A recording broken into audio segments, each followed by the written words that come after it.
Hello, आज हम लोग तीसरी ल्यूकोसाइट के बारे में बात कर लेते हैं जो कि है लिम्फोसाइट्स। और ये बात हमको ऑलरेडी पता है कि होस्ट की बॉडी के अंदर मेनली दो ही लिम्फोसाइट्स होती हैं, पहली बी सेल्स और दूसरी टी सेल्स।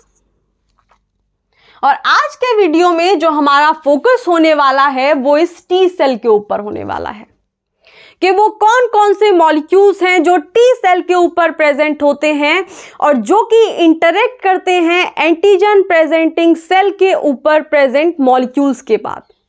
और जैसे ही इन दोनों के बीच में इंटरेक्शन होता है वैसे ही होस्ट की बॉडी में इम्यून रिस्पॉन्स जनरेट हो जाता है और अल्टीमेटली पैथोजन की डेथ हो जाती है। तो ये हमारी तीसरे ल्यूकोसाइट्स हैं। ऑलरेडी हम दो ल्यूकोसाइट्स डिस्कस कर चुके हैं, पहली मोनोसाइट्स और दूसरी ग्रेनुलोसाइट्स। तो अगर आप लोगों को वो वीडियोस देखने हैं तो मैं उनके लिंक डिस्क्रिप्शन में दे दूंगी, गो एंड चेक देम। आज ये तीसरी ल्यूकोसाइट्स के बारे में बात हो रही है जो कि लिम्फोसाइट्स, और इस लिम्फोसाइट में भी हम टी लिम्फोसाइट के बारे में बात करेंगे, टीसीआर के स्ट्रक्चर के बारे में, CD3 मॉलिक्यूल के बारे में, CD28 मॉलिक्यूल के बारे में, CTLA4 जिसको CD152 भी कहा जाता है, वो किस तरीके से हाइपर एक्टिव जो रिस्पॉन्स होता है उसको रिप्रेस करने का काम करता है। देन हम बात करेंगे हमारे एक और मॉलिक्यूल की जिसको हम नाम देते हैं CD40 लिगांड। तो इस तरीके से आज हम लोग टी सेल्स को खत्म कर लेंगे एंड अगले वीडियो में हम लोग बी सेल्स पढ़ेंगे। तो बिना टाइम वेस्ट किए स्टार्ट कर लेते हैं लिम्फोसाइट को। तो पहली बात आती है दिमाग में जब हम लोग लिम्फोसाइट्स पढ़ते हैं कि ये जो लिम्फोसाइट्स होती हैं ये होस्ट की बॉडी में कोई स्पेसिफिक रिस्पॉन्स जनरेट करती हैं, यानी एक पर्टिकुलर पैथोजन के लिए, एक पर्टिकुलर बैक्टीरिया वायरस के लिए ये एक स्पेसिफिक तरीके का इम्यून रिस्पॉन्स जनरेट करती हैं, या फिर जितने भी पैथोजेंस बॉडी के अंदर आते हैं उनको एक ही तरीके से खत्म करती हैं। तो ऑलरेडी हम लोग इन्नेट इम्यून रिस्पॉन्स और एडेप्टिव इम्यून रिस्पॉन्स पढ़ चुके हैं और ये भी पढ़ चुके हैं कि कौन से वाला रिस्पॉन्स स्पेसिफिक होता है और कौन से वाला रिस्पॉन्स नॉन स्पेसिफिक होता है। तो लेकिन क्योंकि आज लिम्फोसाइट्स डिस्कस कर रहे हैं तो एक और बार बात कर लेते हैं। तो ये जो हमारी लिम्फोसाइट्स होती हैं ये होस्ट की बॉडी के अंदर एक स्पेसिफिक इम्यून रिस्पॉन्स जनरेट करती हैं, और वो जो इम्यून रिस्पॉन्स होगा वो उसी पर्टिकुलर बैक्टीरिया, उसी पर्टिकुलर वायरस के लिए होगा। और अगर वो पर्टिकुलर वायरस और पर्टिकुलर बैक्टीरिया बॉडी में दोबारा से एंटर होता है तो ये लिम्फोसाइट्स जो हैं ये मेमोरी सेल्स का जनरेशन भी करती हैं, और वो जो मेमोरी सेल्स होती हैं वो जल्दी से रिकॉग्नाइज कर लेती हैं कि ये वही वाला बैक्टीरिया या वही वाला वायरस है, और इम्यून रिस्पॉन्स बॉडी में फास्ट एक्टिवेट होता है। तो ये सारी चीजें देखने वाले हैं। तो पहली बात यही है कि ये जो लिम्फोसाइट्स होती हैं होस्ट की बॉडी के अंदर एक स्पेसिफिक इम्यून रिस्पॉन्स जनरेट करती हैं, और स्पेसिफिक इम्यून रिस्पॉन्स को क्या नाम दिया जाता है? Adaptive immune response. तो साथ ही साथ नोट्स भी लिखते रहो कि ये जो लिम्फोसाइट्स होती हैं these are responsible for developing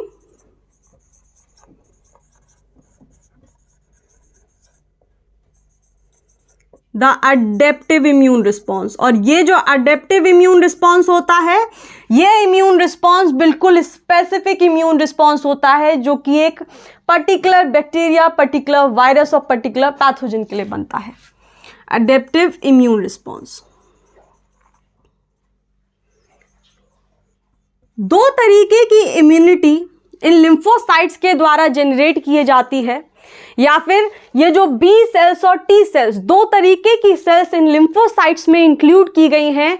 ये दो तरीके की सेल्स जो हैं ये दो तरीके की अलग अलग इम्यूनिटी होस्ट की बॉडी में जनरेट करती हैं। और एक और बात, ये जो टी सेल्स हैं इन टी सेल्स में भी दो और सेल्स आती हैं, इनका फर्दर डिवीजन होता है। पहली साइटोटॉक्सिक किलर सेल यानी टीसी सेल, और दूसरी होती है हेल्पर टी सेल। इनके बारे में धीरे धीरे पढ़ते चलेंगे हम लोग। तो फिलहाल के लिए ये देखो कि होस्ट की बॉडी के अंदर जो ह्यूमोरल इम्यूनिटी जिस तरीके की लिम्फोसाइट जनरेट करती हैं वो करती हैं बी लिम्फोसाइट यानी बी सेल। तो जो बी सेल होती है वो ह्यूमोरल इम्यूनिटी जनरेट करती हैं, और ये ह्यूमोरल इम्यूनिटी क्या होता है? वो इम्यूनिटी जिस इम्यूनिटी के अंदर एंटीबॉडीज का प्रोडक्शन होता है। तो जो एंटीबॉडीज का प्रोडक्शन करती हैं वो कौन सी वाली लिम्फोसाइट करती हैं? B lymphocyte. और अगर दूसरे तरीके की इम्यूनिटी की बात करें जो कि है सेल मीडिएटेड इम्यूनिटी, तो उसको जनरेट कौन सी सेल करती होंगी? एक ही सेल बची है, टी सेल, और उस टी में भी हेल्पर टी सेल और साइटोटॉक्सिक किलर टी सेल।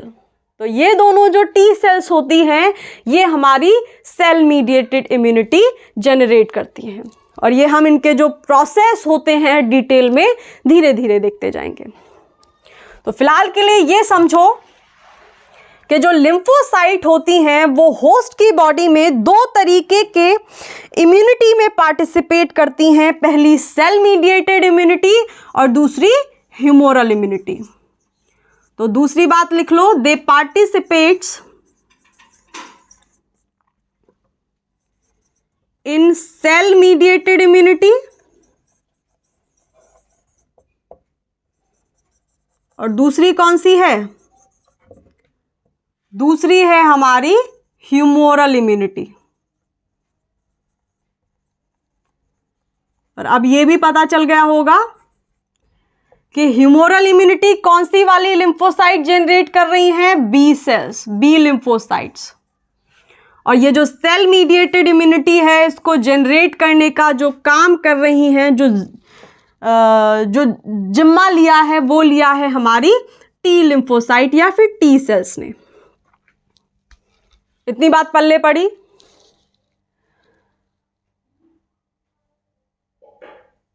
अब हम लोग परसेंटेज की बात कर लेते हैं, क्योंकि ये जो लिम्फोसाइट्स होती हैं ये लिम्फोसाइट्स ल्यूकोसाइट्स हैं, और हम लोगों ने देखा था ग्रैनुलोसाइट के अंदर एक न्यूट्रोफिल्स होती हैं।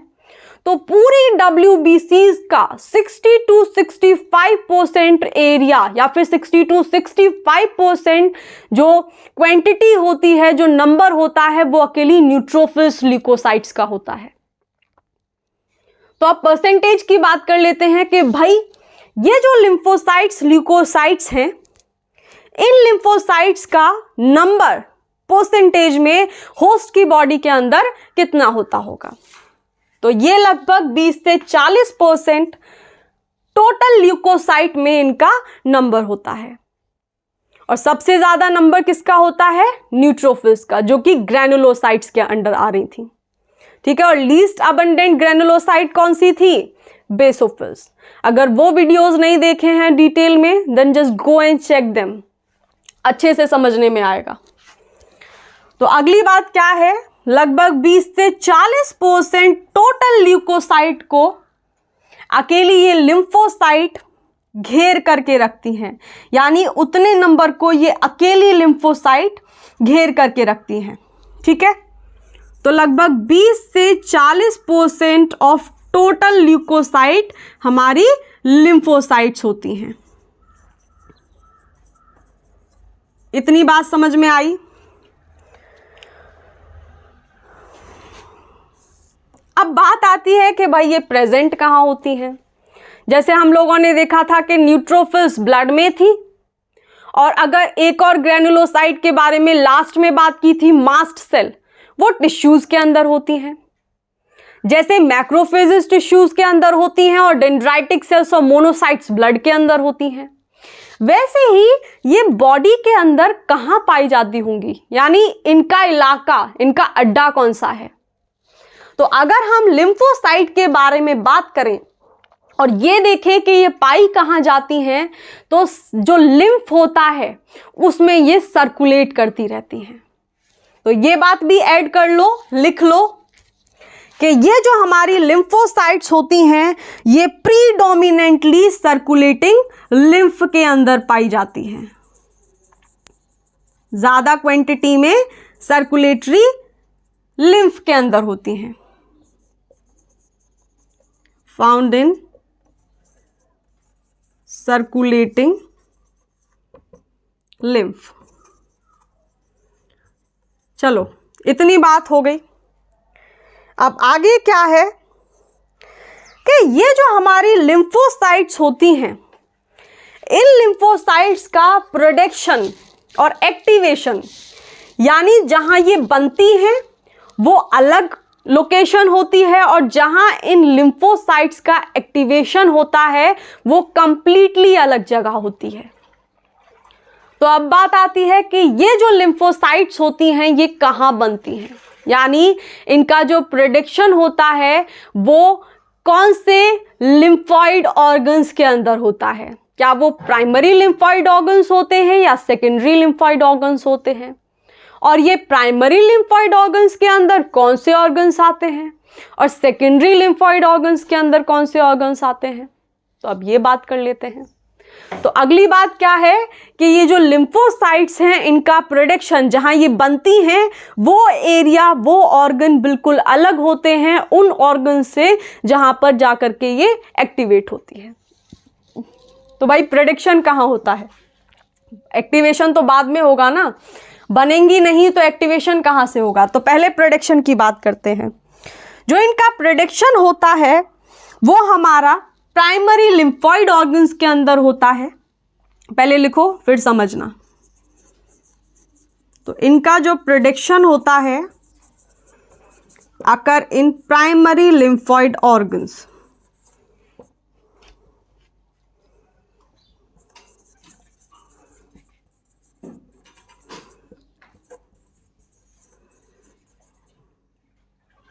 और प्राइमरी लिम्फॉइड ऑर्गन में कौन कौन आते हैं, हमारा बोन मैरो और thymus, bone marrow and thymus. तो जहां जिस ऑर्गन्स के अंदर ये लिम्फोसाइट्स बनती हैं वो ऑर्गन्स हमारे बोन मैरो और लिम्फ होते हैं, सॉरी बोन मैरो और थाइमस होते हैं, जिनको हम प्राइमरी लिम्फॉइड ऑर्गन्स के नाम से जानते हैं। अंडरलाइन कर लो जो जो इंपॉर्टेंट चीज़ें हैं। और ये स्पेसिफिक इम्यून रिस्पॉन्स जनरेट करती हैं जिसको अडेप्टिव इम्यून रिस्पॉन्स बोलते हैं।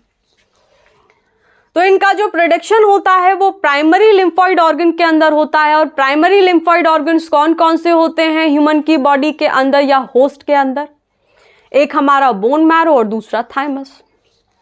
ये तो बात होगी कि बन कहाँ रही हैं और बन किस तरीके से रही हैं वो अगले वीडियोस में बात करेंगे। आज सिर्फ हम उन मॉलिक्यूल्स के बारे में बात करने वाले हैं जो इन टी लिम्फोसाइट के ऊपर प्रेजेंट होते हैं और इम्यून रिस्पॉन्स को जनरेट करने के लिए बहुत ज़रूरी हैं। अगर वो नहीं होंगे तो इम्यून रिस्पॉन्स जनरेट होने से रहा। अब दूसरी बात है एक्टिवेशन की, कि जो एक्टिवेशन होता है वो एक्टिवेशन होता है हमारा सेकेंडरी लिम्फॉइड ऑर्गन्स के अंदर। Activation occur in secondary lymphoid organs.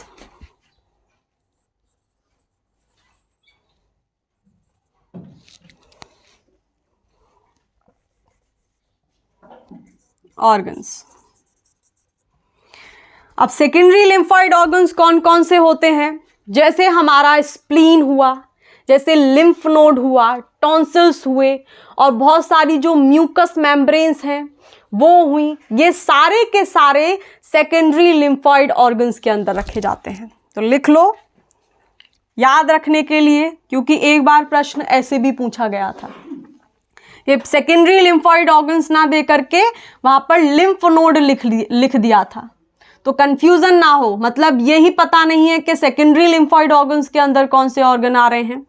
तो कौन कौन से हैं लिख लेते हैं कुछ के बारे में, जैसे स्प्लीन, जैसे लिम्फ नोड, जैसे हमारा टॉन्सिल्स और बहुत सारी म्यूकस की मेम्ब्रेन्स अलग अलग। तो इतनी बात समझ में आई। तो ये बात हो गई भैया लिम्फोसाइट के बारे में, यानी अभी हम मिली हुई बात कर रहे थे। बी सेल्स और टी सेल्स में ये सारे गुण पाए जाते हैं। और अब हम लोग उन गुणों की बात करने वाले हैं जो सिर्फ टी सेल में पाए जाते हैं। तो अभी उठाने वाले हैं टी लिम्फोसाइट्स को। तो इतनी बात लिम्फोसाइट्स के बारे में समझने में आई। ब्रीफ कर लो एक बार। ये जो लिम्फोसाइट्स होती हैं वो स्पेसिफिक इम्यून रिस्पॉन्स होस्ट की बॉडी में डेवलप करती हैं, जिसको अडेप्टिव इम्यून रिस्पॉन्स बोला जाता है। दूसरा ये है कि ये जो लिम्फोसाइट्स होती हैं, ये लिम्फोसाइट्स सेल मीडिएटेड इम्यूनिटी भी जनरेट करती हैं और दूसरी ह्यूमोरल इम्यूनिटी भी जनरेट करती हैं। और क्योंकि इसके अंदर दो सेल्स के बारे में बात कर रहे थे, तो ये जो बी सेल्स होती हैं ये एंटीबॉडीज बनाती हैं, जिसको हम ह्यूमोरल इम्यूनिटी बोलते हैं। और ये जो टी सेल्स होती हैं ये सेल मीडिएटेड इम्यूनिटी में इन्वॉल्व होती हैं। अगला हमने इनके परसेंटेज के बारे में बात की थी। फिर ये देखा कि ये जो लिम्फोसाइट्स होती हैं वो कहाँ पर ज़्यादा पाई जाती हैं। तो ये जो पाई जाती हैं ये सर्कुलेटिंग लिम्फ के अंदर बहुत ज़्यादा अबंडेंट क्वांटिटी में होती हैं। तो आगे हम लोगों ने देखा कि जो प्रोडक्शन होता है वो प्रोडक्शन लिम्फोसाइट्स का प्राइमरी लिम्फॉइड ऑर्गन्स के अंदर होता है, और वहीं अगर हम बात करें तो एक्टिवेशन कंप्लीटली अलग ऑर्गन्स में होता है, जिनको हम सेकेंडरी लिम्फॉइड ऑर्गन्स का नाम देते हैं। इतनी बात समझने में आई। अभी बात कर लेते हैं टी लिम्फोसाइट्स के बारे में। ठीक है, स्क्रीनशॉट ले लेना।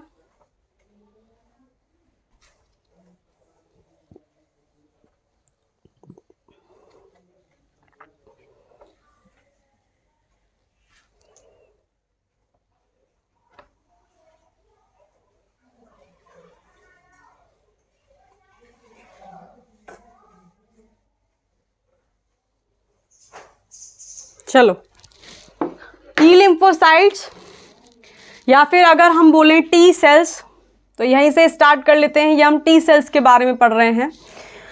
तो पहली बात यही है कि बहुत ज़्यादा जो अबंडेंट लिम्फोसाइट्स होती हैं वो हमारी टी लिम्फोसाइट्स होती हैं। यानी बी लिम्फोसाइट्स का number as compare to T lymphocytes कम होता है। तो पहली बात लिख लो ये कि ये जो हमारी लिम्फोसाइट्स होती हैं टी लिम्फोसाइट्स, ये अबंडेंट लिम्फोसाइट्स होती हैं, मोस्ट अबंडेंट लिम्फोसाइट्स। अब जो टी लिम्फोसाइट्स होती हैं उनके जो प्रिकर्सर्स होते हैं वो प्रिकर्सर्स आते हैं बोन मैरो से। मतलब वो सेल्स जो टी लिम्फोसाइट्स को बनाएंगे, वो जो सेल्स होते हैं वो हमारे बोन मैरो से आते हैं। लेकिन उन सेल्स का जो मैच्योरेशन होता है वो मैच्योरेशन होता है थाइमस के अंदर। इतनी बात समझ में आ रही है कि ये जो टी लिम्फोसाइट्स होती हैं, इनके वो सेल्स जो कि टी लिम्फोसाइट्स को बनाएंगे, एक तरीके से जिनका डिटर्मिनेशन होगा टी लिम्फोसाइट्स को बनाने का, तो वो जो प्रिकर्सर्स होते हैं वो बोन मैरो से आते हैं, लेकिन उनका जो मैच्योरेशन होता है वो थाइमस के अंदर होता है। तो अगली बात क्या है कि जो टी लिम्फोसाइट के प्रिकर्सर्स होते हैं, precursors arise from bone marrow, but maturation, लेकिन जो मैच्योरेशन होता है वो हमारा थाइमस के अंदर होता है, अकर इन थाइमस। तो इतनी बात समझ में आई। अब ये बात आती है कि ये जो हमारी टी लिम्फोसाइट्स होती हैं कि ये ह्यूमोरल इम्यूनिटी में इन्वॉल्वमेंट होता है या फिर सेल मीडिएटेड इम्यूनिटी में। तो हम पहले भी बात कर चुके हैं कि इनका जो इन्वॉल्वमेंट होता है वो सेल मीडिएटेड इम्यूनिटी में होता है। तो ये हमारी इन्वॉल्व होती हैं सेल मीडिएटेड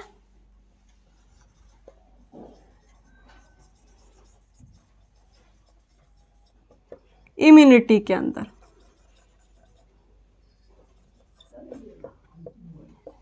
ठीक बात। और काम किस तरीके से करती हैं पहले लिख लेते हैं इस बात को कि ये जो सेल्स होती हैं ये एमएससी डिपेंडेंट सेल्स होती हैं, B cells MSC independent cells होती हैं। They are MSC dependent sales.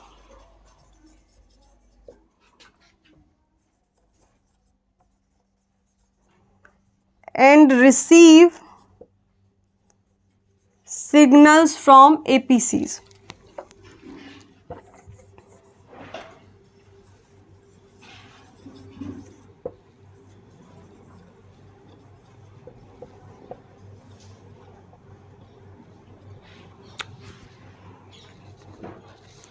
तो अगला पॉइंट ये लिखा हुआ है कि ये जो टी लिम्फोसाइट्स होती हैं ये सेल मीडिएटेड इम्यूनिटी में इन्वॉल्व होती हैं और ये एमएससी डिपेंडेंट सेल्स हैं। यानी जो एमएससी ग्लाइकोप्रोटीन होगा उस एमएससी ग्लाइकोप्रोटीन के द्वारा दिखाए हुए पेप्टाइड को ये टी सेल्स रिकॉग्नाइज करती हैं और रिकॉग्नाइज करने के बाद एक इम्यून रिस्पॉन्स जनरेट करती हैं। और ये जो एमएससी होता है इस एमएससी को उस पेप्टाइड को पकड़ के देने का काम ये एपीसीज एंटीजन प्रेजेंटिंग सेल्स करती हैं। यानी कि अगर बॉडी के अंदर कोई फॉरेन मॉलिक्यूल एंटर कर गया है तो बॉडी के अंदर ये एंटीजन प्रेजेंटिंग सेल्स सर्कुलेट कर रही होती हैं और जैसे ही इन सेल्स को कोई बाहर का प्रोटीन नज़र आता है यानी कोई पैथोजन नज़र आता है तो ये आइडेंटिफाई कर लेती हैं कि ये जो प्रोटीन है ये होस्ट का प्रोटीन नहीं है, ये सेल्फ एंटीजन नहीं है, मतलब ये कोई नॉन सेल्फ एंटीजन है। और जैसे ही ये बात रिकॉग्नाइज करती हैं एंटीजन प्रेजेंटिंग सेल्स उस पर्टिकुलर पैथोजन को पकड़ेंगी, उस एंटीजन को पकड़ेंगी और पकड़ने के बाद उसके एक पेप्टाइड को एमएससी के मॉलिक्यूल को दे देंगी।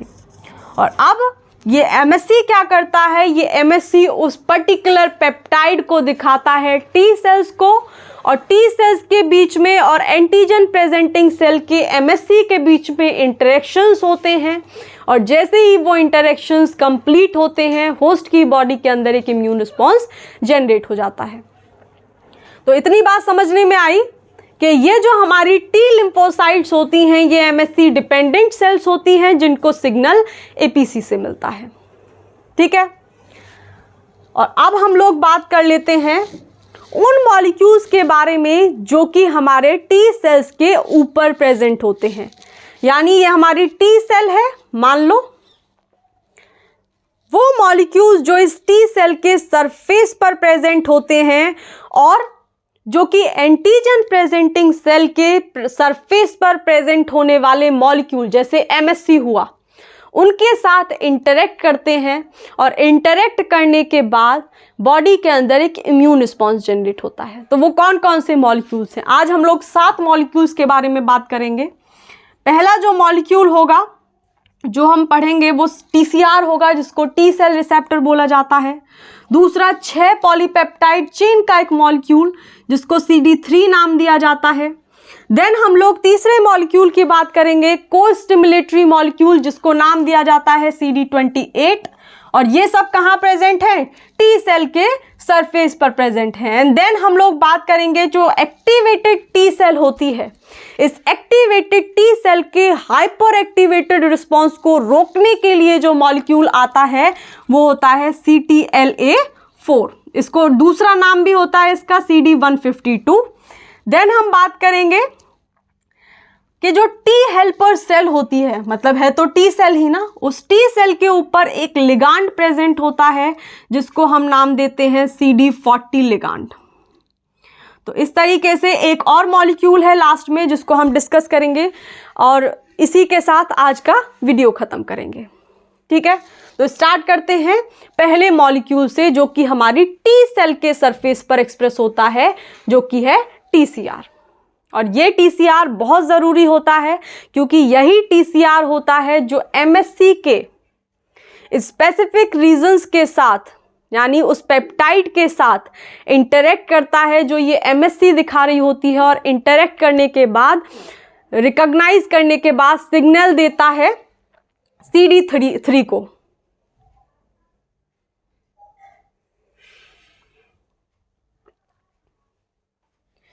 तो अब स्टार्ट कर लेते हैं पहले मॉलिक्यूल को, जो कि है हमारा TCR। ठीक है, चलो आगे बढ़ते हैं। तो अब हम पढ़ने जा रहे हैं टी सेल के ऊपर जो मॉलिक्यूल्स एक्सप्रेस होते हैं वो कौन कौन से मॉलिक्यूल्स हैं। तो ए नाम दे लो इसको, क्योंकि हम मैचुरेशन भी देखेंगे कि टी सेल्स किस तरीके से मैचुरेट होती है। ठीक है, तो ऐसे करके ए नाम दे लो इसको। पहला जो टॉपिक हम लोग पढ़ने जा रहे हैं वो पढ़ने जा रहे हैं molecules expressed on T cells. Molecules expressed on T cells. तो पहला मॉलिक्यूल क्या है? पहला मॉलिक्यूल है हमारा TCR, जिसको हम नाम देते हैं टी सेल रिसेप्टर।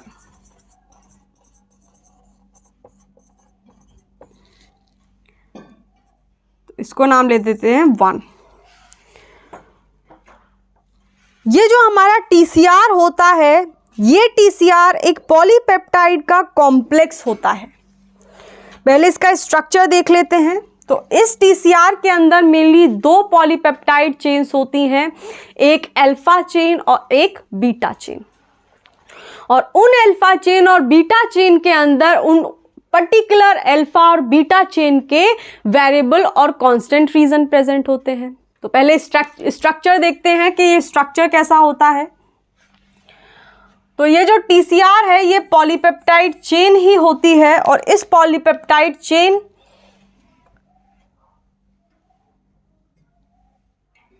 यानी पॉलीपेप्टाइड चेन का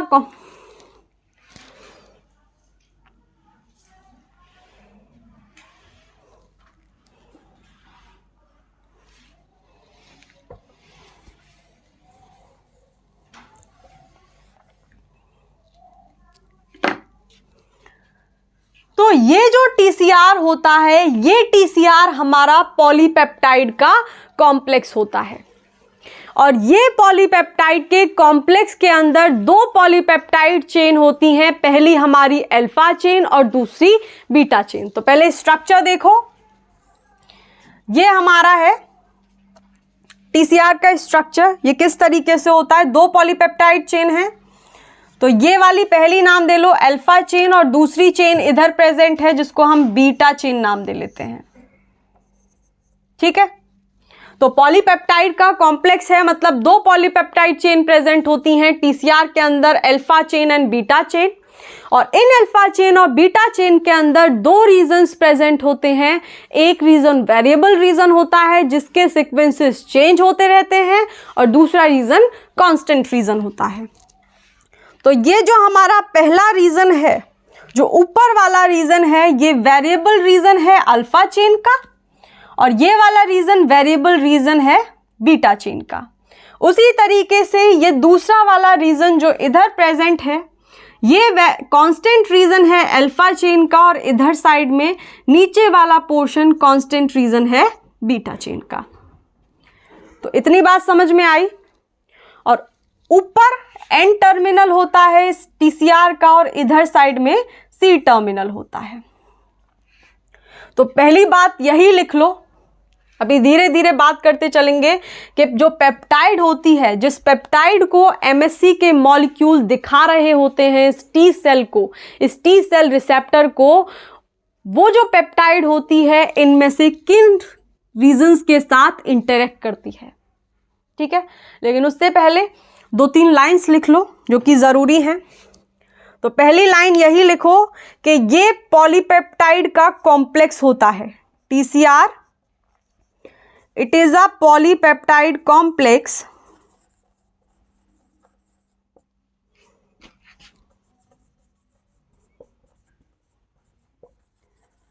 जो कि इंटरेक्ट करता है, अभी मैंने बताया है किसके साथ,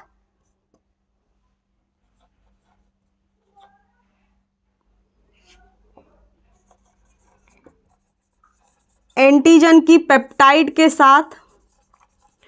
और ये जो एंटीजन की पेप्टाइड है ये कौन एक्सप्रेस कर रहा है एंटीजन प्रेजेंटिंग सेल के सरफेस पर? MSC glycoprotein. जो कि एक्सप्रेस की जाती है, एक्सप्रेस्ड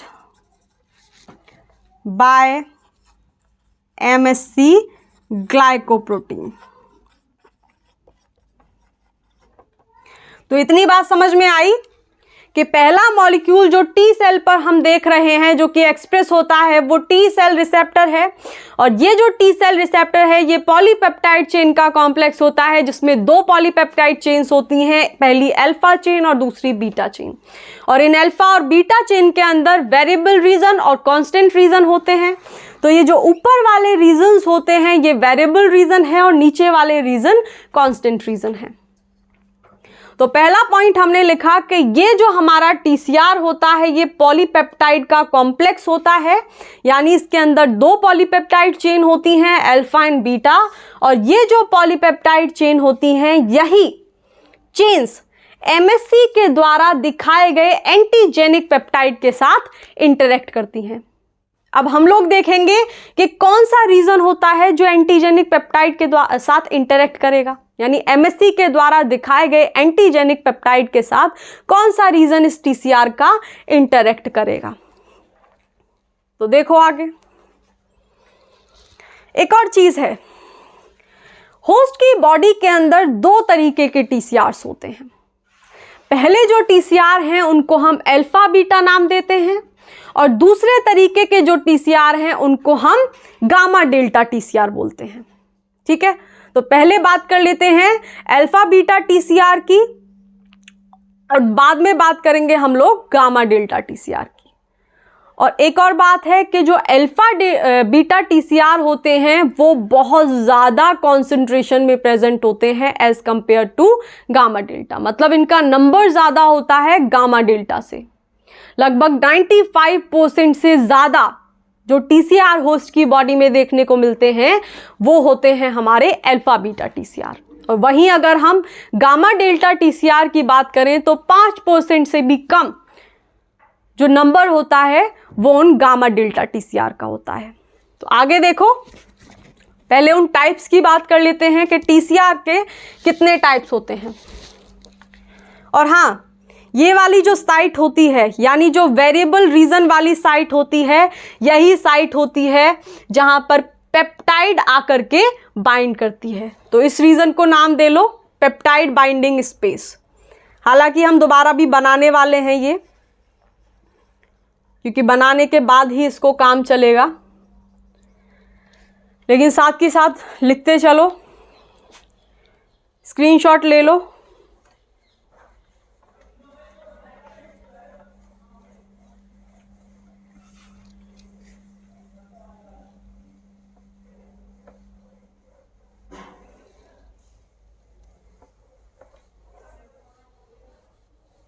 चलो, तो जो हमारे पहले हमने TCR की बात की, अब TCR भी दो तरीके के हैं, इधर लिख लो। पहले जो TCR हैं वो अल्फा बीटा TCR हैं, और दूसरे TCR हैं गामा डेल्टा TCR। ठीक है, तो अब हम बात कर रहे हैं अल्फा बीटा TCR की। ये जो हमारे अल्फा बीटा TCR होते हैं ये TCR बहुत ज़्यादा नंबर में प्रेजेंट होते हैं। तो ये बात अभी हम बोल ही चुके हैं, लिख भी लेते हैं कि लगभग 95% जो टी सेल्स हैं, बल्कि 95% से भी ज़्यादा जो हमारी टी सेल्स हैं वो इस पहले वाले TCR को कंटेन करती हैं, यानी उनमें जो TCR एक्सप्रेस होता है वो अल्फा बीटा TCR होता है। तो लगभग 95% से ज़्यादा जो टी सेल होती हैं वो अल्फा बीटा TCR को एक्सप्रेस करती हैं। और इसमें क्या होता है कि इसका जो अल्फा और बीटा रीजन होता है, यानी जो वेरिएबल रीजन होता है अल्फा और बीटा चेन का, वो रिकॉग्नाइज करता है पेप्टाइड को, उस एंटीजेनिक पेप्टाइड को जो कि MSC एक्सप्रेस कर रही है। ठीक बात। तो आगे लिख लो कि जो इसमें अल्फा बीटा टीसीआर के अंदर जो अल्फा बीटा रीजन होता है, और अगर स्पेसिफिकली बात करें तो जो वेरिएबल रीजन होता है इस अल्फा बीटा पॉलीपेप्टाइड चेन का, वो एंटीजेनिक पेप्टाइड को रिकॉग्नाइज करता है। रिकॉग्नाइज एंटीजेनिक पेप्टाइड, ठीक है। और दूसरे तरीके का टीसीआर जो कि गामा डेल्टा टीसीआर है, इसको भी देखो, लेकिन इससे पहले इसी के बारे में बात कर लेते हैं, अल्फा बीटा के बारे में। तो हमने स्ट्रक्चर देखा था, स्ट्रक्चर किस तरीके से था, उस स्ट्रक्चर को यहां पे बना लो।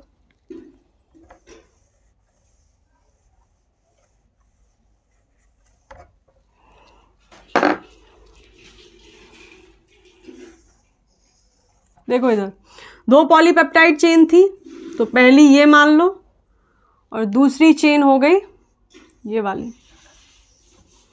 तो ये इसका वेरिएबल रीजन और ये इसका कांस्टेंट रीजन, इसको बीटा नाम दे लो।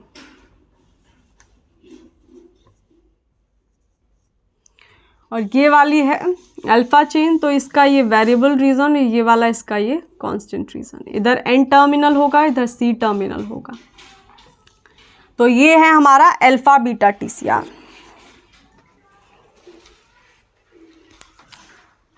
तो अगली बात ये है कि इस अल्फा बीटा रीजन में भी जो स्पेसिफिक रीजन होता है वो ये वेरिएबल रीजन होता है, जिसको हम पेप्टाइड बाइंडिंग स्पेस बोलते हैं, और यही रीजन हमारा एंटीजेनिक पेप्टाइड के साथ इंटरैक्ट करता है। तो अगला पॉइंट लिखो कि जो वेरिएबल रीजन होता है,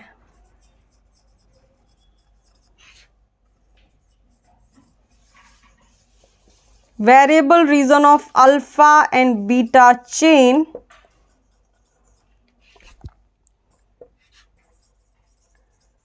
interacts with epitopes of peptide, क्योंकि पेप्टाइड किसका है, एंटीजन का। तो एंटीजन के पूरे मॉलिक्यूल को रिकॉग्नाइज नहीं करता है ये टीसीआर का वेरिएबल रीजन, सिर्फ एक स्पेसिफिक पोर्शन को करता है। हम कई बार पढ़ चुके हैं, और जब हम एंटीजेनिक एपिटोप्स डिस्कस कर रहे थे तब भी हमने देखा था। तो अगर नहीं देखा है वो lecture, just go and check it as well. मैं आपको लिंक डिस्क्रिप्शन में दे दूंगी, ठीक है। तो ये जो पेप्टाइड होगा उस पेप्टाइड के एपिटोप को रिकॉग्नाइज करेगा। तो ये बात समझ में आई।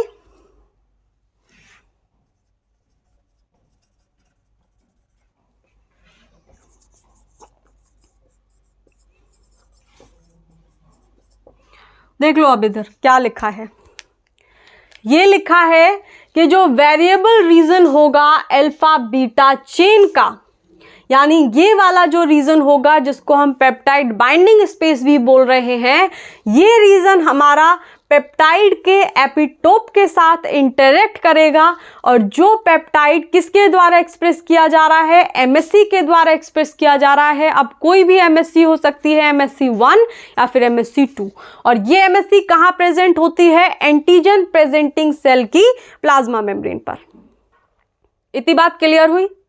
तो अब स्पेसिफिकली बात कर लेते हैं कि जो एमएससी 2 होती है, वो एमएससी 2 किस अल्फा बीटा रीजन के साथ इंटरेक्ट करेगी, मतलब कौन सी सेल होगी, क्या वो हेल्पर टी सेल होगी या साइटोटॉक्सिक किलर सेल होगी।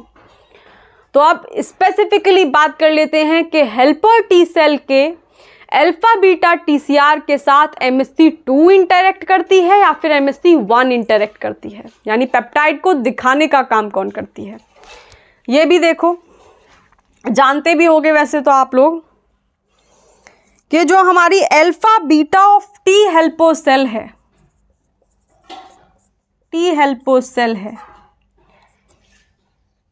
इस alpha beta of T helper cell को जो पेप्टाइड दिखाने का काम करती है वो हमारी एमएससी 2 ग्लाइकोप्रोटीन होता है। वहीं अगर हम बात करें साइटोटॉक्सिक किलर सेल की, तो साइटोटॉक्सिक किलर सेल के अल्फा बीटा रीजन को टीसीआर के जो पेप्टाइड दिखाने का काम करती है वो MSC1 ग्लाइकोप्रोटीन करती है। इतनी बात समझ में आई? ठीक है।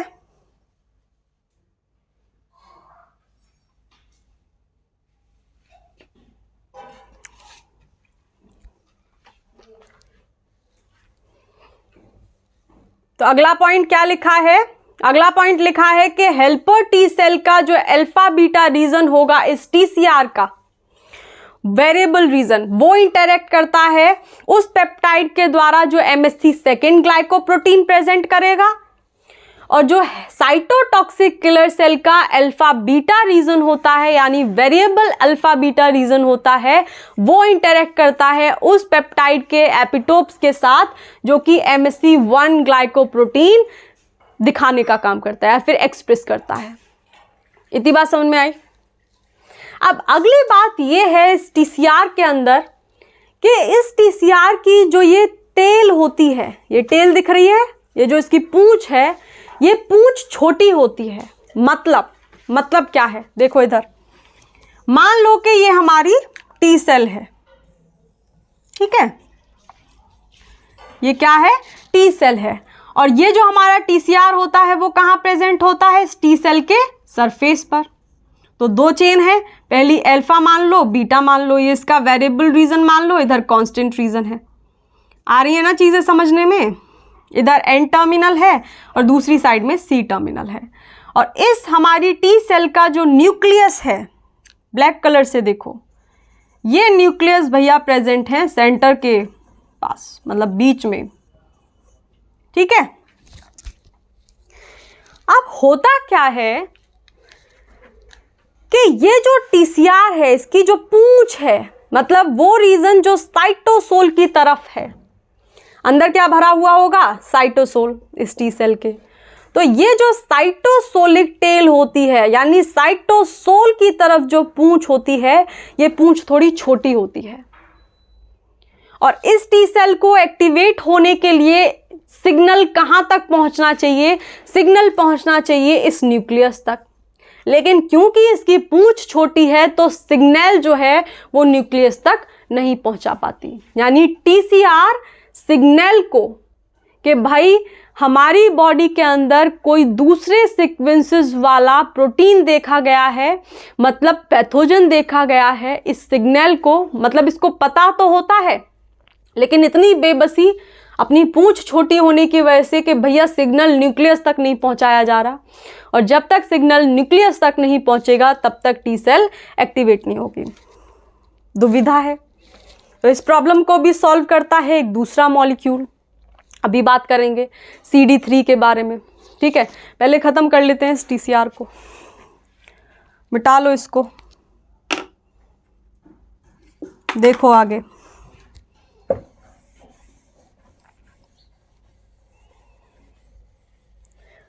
तो अगली बात ये लिख लो कि साइटोसोलिक टेल जो होती है अल्फा बीटा रीजन की, cytosolic tail of alpha beta region is short, यानी पूंछ छोटी है।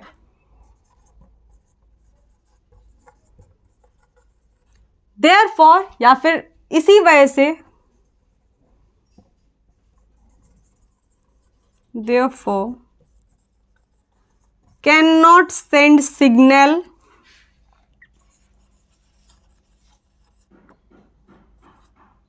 यानी ये पता है कि सामने मारने के लिए गुंडे खड़े हैं, लेकिन फाइट नहीं दे पा रही है क्योंकि न्यूक्लियस तक सिग्नल नहीं जा पा रहा है, ठीक है।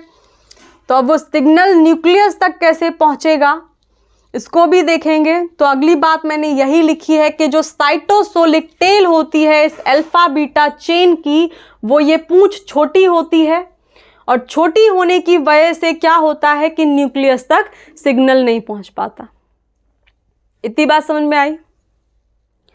अब जो अगली चीज है वो ये है कि क्योंकि पेप्टाइड के सीक्वेंसेस अलग अलग होते हैं, इतनी बात समझ में आ रही है कि जो एंटीजन होगा उसके हर एंटीजन के पेप्टाइड अलग अलग होंगे। और हम लोगों ने ये देख ही लिया है कि ये जो लिम्फोसाइट्स होती हैं वो स्पेसिफिक इम्यून रिस्पॉन्स जनरेट करती हैं, यानी स्पेसिफिक जो सीक्वेंसेस होंगे उस पर्टिकुलर पैथोजन के लिए, उसके लिए हमारा बॉडी में इम्यून रिस्पॉन्स बनेगा। ठीक है, तो वो बनता कैसे है? क्या इस टीसीआर का जो ये वी रीजन है ये चेंज होता रहता है? तो बिल्कुल ऐसा ही होता है। इस वी रीजन के जो सीक्वेंसेस चेंज होते हैं वो कुछ प्रोसेस के थ्रू चेंज होते हैं। वो प्रोसेस कौन कौन से हैं वो भी लिख लो, क्योंकि प्रश्न एक बार वहां से भी पूछा गया था। समझ में आ रहा है ना ये समझने में? तो कि जो वी रीजन है, वेरिएबल रीजन है अल्फा और बीटा चेन का, इसके अंदर जो डाइवर्सिटी आती है वो कुछ प्रोसेस की वजह से आती है। और वो जो प्रोसेस होते हैं वो कौन कौन से हैं देख लो। तो डाइवर्सिटी इन वी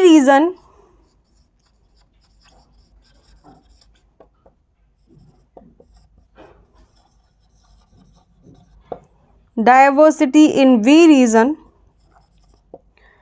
देखने को मिलती है डीएनए के रीअरेंजमेंट की वजह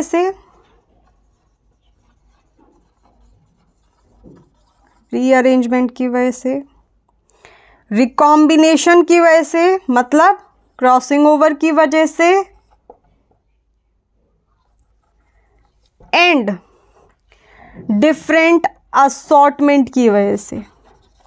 ये टर्म से तो आप बहुत ज़्यादा फैमिलियर होंगे ही होंगे, अगर नहीं होंगे तो ये कंप्लीट पूरे टॉपिक्स हैं जो हम लोग सेल बायोलॉजी के अंदर भी देखेंगे, जेनेटिक्स के अंदर भी देखेंगे और मॉलिक्यूलर बायोलॉजी के अंदर तो देखेंगे ही देखेंगे।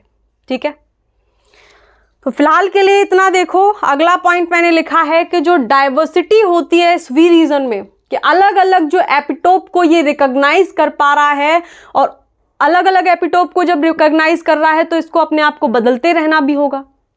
तो जो बदलाव इस वी रीजन के अंदर आ रहा है वो बदलाव कुछ प्रोसेस की वजह से आ रहा है। और वो प्रोसेस कौन कौन से हैं? डीएनए का रीअरेंजमेंट हो जाता है, कहीं कहीं रिकॉम्बिनेशन मतलब क्रॉसिंग ओवर हो जाती है, और कहीं कहीं डिफरेंट असॉर्टमेंट देखने को मिलता है। तो पहले तरीके का जो टीसीआर है, अल्फा बीटा टीसीआर, समझ में आया? अभी हम बात कर लेते हैं दूसरे टीसीआर के बारे में, जो कि कौन सा था? Gamma delta TCR. सही है, लिखो नहीं मतलब समझो, लिखो भी। तो उसमें 2 पॉलीपेप्टाइड चेन ही होती हैं, लेकिन वो जो 2 पॉलीपेप्टाइड चेन्स होती हैं वो अल्फा बीटा ना होकर के गामा डेल्टा होती हैं। और दूसरी बात ये है कि वो जो हमारा गामा डेल्टा टीसीआर होता है वो किसी एमएससी डिपेंडेंट मैनर में काम नहीं करता है, एमएससी इंडिपेंडेंट मैनर में काम करता है।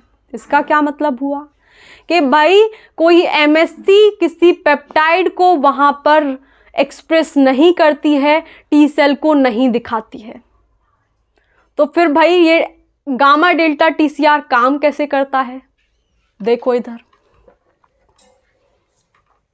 तो अल्फा बीटा टीसीआर के स्ट्रक्चर को भी हटा लेते हैं और दिमाग में बना लो कि यहाँ पे 2 रीजन होते हैं, 2 पॉलीपेप्टाइड चेन प्रेजेंट होती हैं।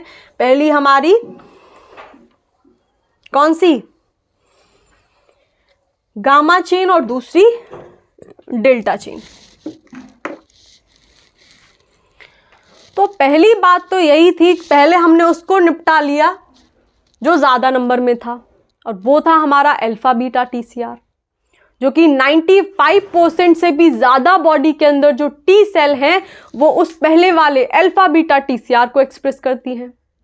अब बची कुची कितनी हुई? 5% या फिर 5% से भी कम जो टी सेल्स होती हैं वो दूसरे तरीके के टीसीआर को एक्सप्रेस करती हैं, जिसे गामा डेल्टा टीसीआर बोलते हैं। तो साथ के साथ लिखते चलो, लिखने से क्या होगा? रिवीजन में हेल्प हो जाएगी। तो नोट्स बनाते चलो। हालांकि मैं लास्ट वाली जब हम इस इम्यूनोलॉजी यूनिट को ख़त्म करेंगे तब मैं जितने भी नोट्स होंगे, मतलब जितने भी नोट्स बनेंगे, उन सारे नोट्स के पीडीएफ्स के लिंक आपको डिस्क्रिप्शन में दूंगी एंड वाली वीडियो में। लेकिन फ़िलहाल कुछ लोगों को हैंड रिटन नोट्स चाहिए होंगे तो वो मेरे साथ लिखते चलें, क्योंकि लिखने से समझने में भी आसानी हो जाती है। ऐसा कोई बुक तो उतारते नहीं है हम लोग इधर। चलो आगे बात करो दूसरे टीसीआर की, जो कि कौन सा है, गामा डेल्टा। अभी हम टीसीआर की बात कर रहे हैं, लेकिन गामा डेल्टा की। तो लगभग जो हमारी सेल्स होती हैं लेस देन 5%, 5% टी सेल्स जो होती हैं, इसको हटा लेते हैं यहां से।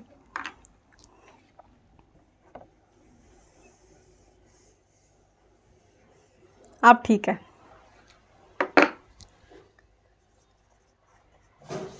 एक्सप्रेस करती हैं गामा डेल्टा पॉलीपेप्टाइड वाले टीसीआर को, और इसको नाम देते हैं हम गामा डेल्टा टीसीआर। ठीक बात।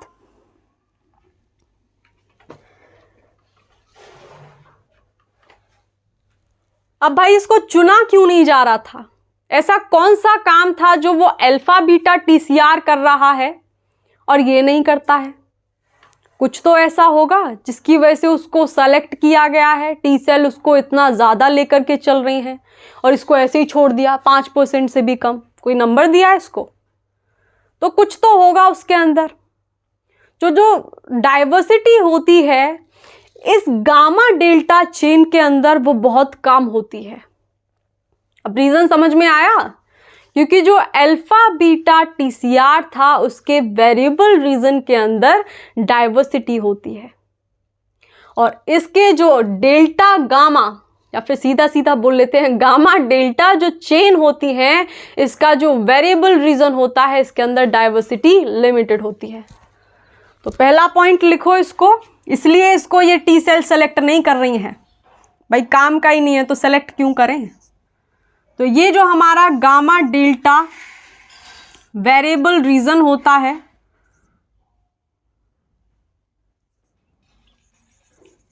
हैज या फिर contain limited diversity, limited diversity. ठीक है।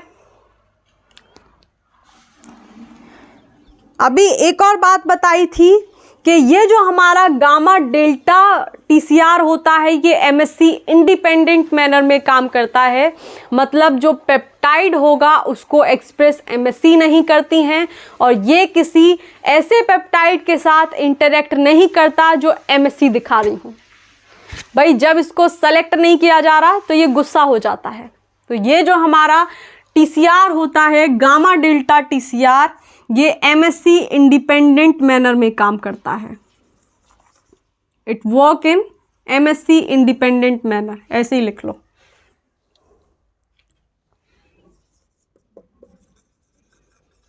कि ये मेनली फंक्शन करता है, it mainly function in MSc independent manner. तो ये बात पल्ले पड़ी।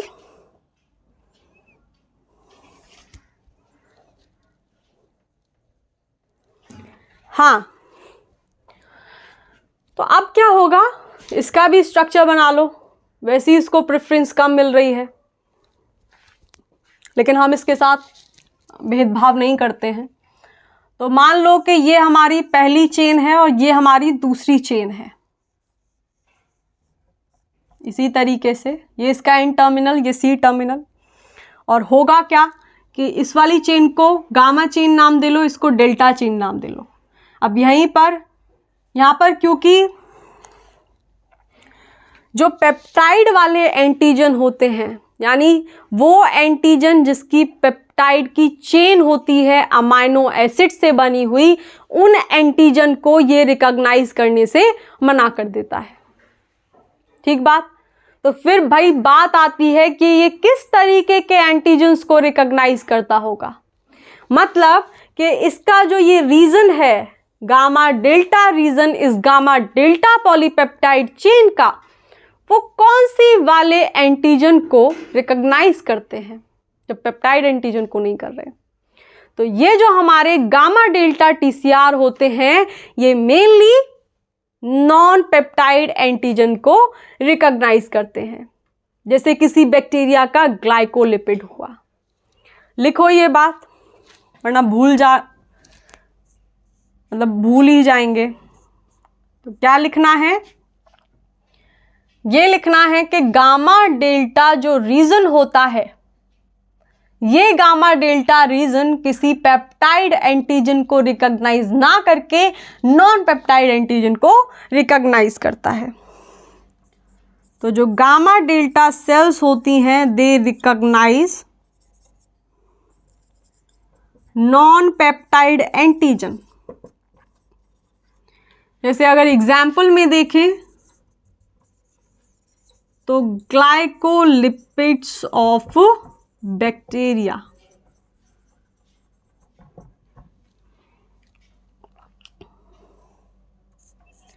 अब अगली बात कि भाई वो कौन से रीजन हैं इस बॉडी के जिन ऑर्गन्स के अंदर या फिर जिन लोकेशंस में ये गामा डेल्टा टीसीआर पाया जाता होगा।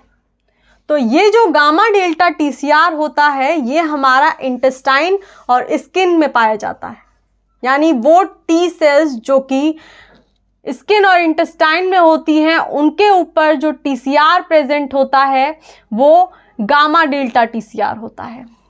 तो they are found in intestine and skin.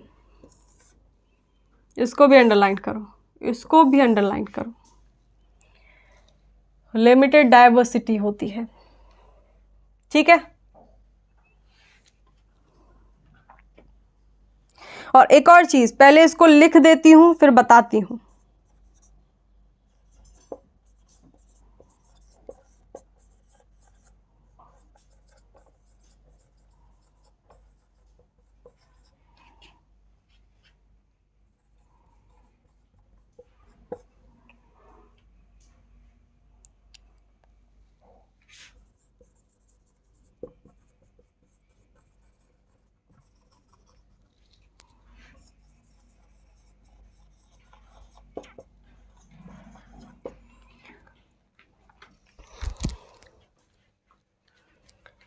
अब बात आती है कि एमएससी की तरह वो कौन सा मॉलिक्यूल है जो इस नॉन पेप्टाइड एंटीजन को एक्सप्रेस करता है उन टी सेल के सामने जो गामा डेल्टा टीसीआर को लिए हुए हैं। तो एक मॉलिक्यूल होता है, एक सरफेस मॉलिक्यूल होता है जो कि एंटीजन प्रेजेंटिंग सेल के सरफेस पर प्रेजेंट होता है, जिसको हम CD1 बोलते हैं। और ये जो CD1 मॉलिक्यूल होता है, ये CD1 सरफेस मॉलिक्यूल होता है, बिल्कुल MSC की तरह, बिल्कुल ग्लाइकोप्रोटीन की तरह, जो कि इस नॉन पेप्टाइड एंटीजन को एक्सप्रेस करता है, जिसको गामा डेल्टा टीसीआर रिकॉग्नाइज करता है। रिकॉग्नाइज करने के बाद टी सेल के अंदर एक इम्यून रिस्पॉन्स जनरेट होता है। तो इतनी बात समझ में आई। ये फाइनल पॉइंट था कि CD1 एक सरफेस मॉलिक्यूल होता है जो बिल्कुल जिसकी शक्ल और जिसका काम करने का तरीका MSC सेकेंड की तरह है। मतलब यही नॉन पेप्टाइड एंटीजन को एंटीजन प्रेजेंटिंग सेल के सरफेस पर एक्सप्रेस करता है, और एक्सप्रेस करने के बाद ये जो हमारे टी सेल के ऊपर गामा डेल्टा टीसीआर होता है, ये उसके साथ उस नॉन पेप्टाइड एंटीजन के साथ इंटरेक्ट करेगा, और इंटरेक्ट करने के बाद होस्ट की बॉडी के अंदर एक इम्यून रिस्पॉन्स जनरेट होगा, जिसके रिजल्ट में अल्टीमेटली जो पैथोजन होगा उसकी डेथ हो जाएगी। इतनी बात समझ में आई। स्क्रीनशॉट लेना चाहते हो, स्नैपशॉट ले लो, आगे चलो। तो ये हो गया हमारा पहला मॉलिक्यूल जो कि टी सेल पर एक्सप्रेस होता है। अब देखेंगे दूसरे मॉलिक्यूल को, जिसको हम नाम देते हैं CD3 मॉलिक्यूल। अब भाई ये जो CD3 होता है इसका काम क्या होता है? CD3 का काम होता है, क्योंकि जो हमारा TCR था, जो अल्फा बीटा TCR था, जो T सेल पर प्रेजेंट था, उसकी साइटोसोलिक टेल पूंछ छोटी रह गई थी। तो सिग्नल कहाँ तक नहीं पहुँच रहा था? न्यूक्लियस तक। तो सिग्नल को न्यूक्लियस तक पहुँचाने का काम, मतलब उस TCR से जो सिग्नल होगा इस CD3 की पॉलीपेप्टाइड चेन पर चला जाएगा, और जैसे ही वो सिग्नल इस CD3 पॉलीपेप्टाइड चेन पर जाएगा तो इसकी जो हमारी टेल होती है, उसकी पूंछ बहुत लंबी होती है, और सीधा सिग्नल को ये जो पूंछ होगी वो न्यूक्लियस तक ट्रांसमिट कर देगी। तो आगे बात करने वाले हैं दूसरे मॉलिक्यूल की, जो कि T सेल पर एक्सप्रेस होता है, जिसको हम नाम दे रहे हैं CD3 मॉलिक्यूल। ऐसे ही काम चला लो, इंक भी खत्म हो गई।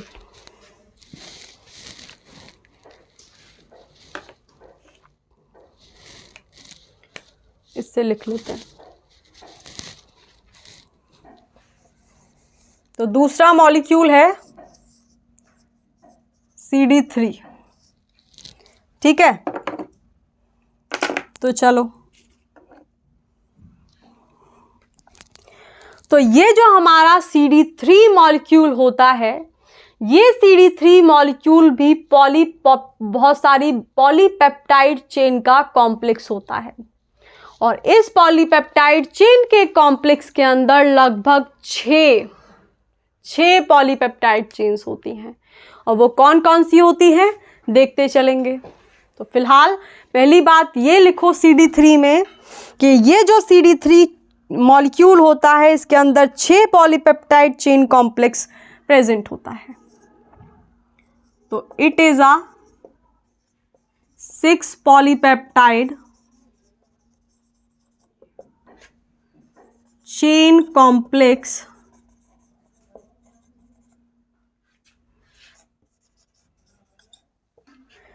जो कि T सेल रिस्पॉन्स को एक्टिवेट करता है। T cell response. तो पहले आप CD3 के मॉलिक्यूल को देख लेते हैं कि उसमें कौन कौन सी पॉलीपेप्टाइड चेन्स होती हैं। मान लो ये एंटीजन प्रेजेंटिंग सेल की प्लाज्मा मेम्ब्रेन है, और इस प्लाज्मा मेम्ब्रेन के सरफेस पर TCR भी प्रेजेंट होगा और हमारा CD3 भी प्रेजेंट होगा। तो TCR का स्ट्रक्चर भी बना लेते हैं, क्योंकि जो काम TCR नहीं कर रहा था उस काम को CD3 करेगा, क्योंकि इसकी पूंछ लंबी होगी।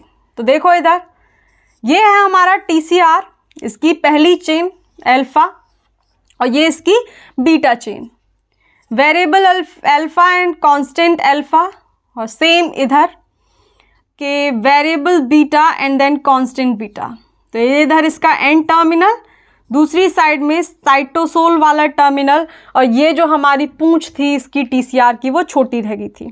तो इसको नाम दे लो, ये क्या है? ये हमारा TCR है, अल्फा बीटा TCR। देन हम अब देख लेते हैं कि CD3 का स्ट्रक्चर कैसा होता होगा। तो इस CD3 के अंदर 6 पॉलीपेप्टाइड चेन्स होती हैं, और वो अलग अलग होती हैं। तो देख लो 1 2, अब इनकी जो टेल होगी वो काफ़ी लंबी होगी, वो हमारे न्यूक्लियस तक जाएगी, और जैसे ही न्यूक्लियस तक वो सिग्नल पहुंचेगा इन CD3 की टेल के द्वारा, वैसे ही T सेल एक्टिवेट हो जाएगी।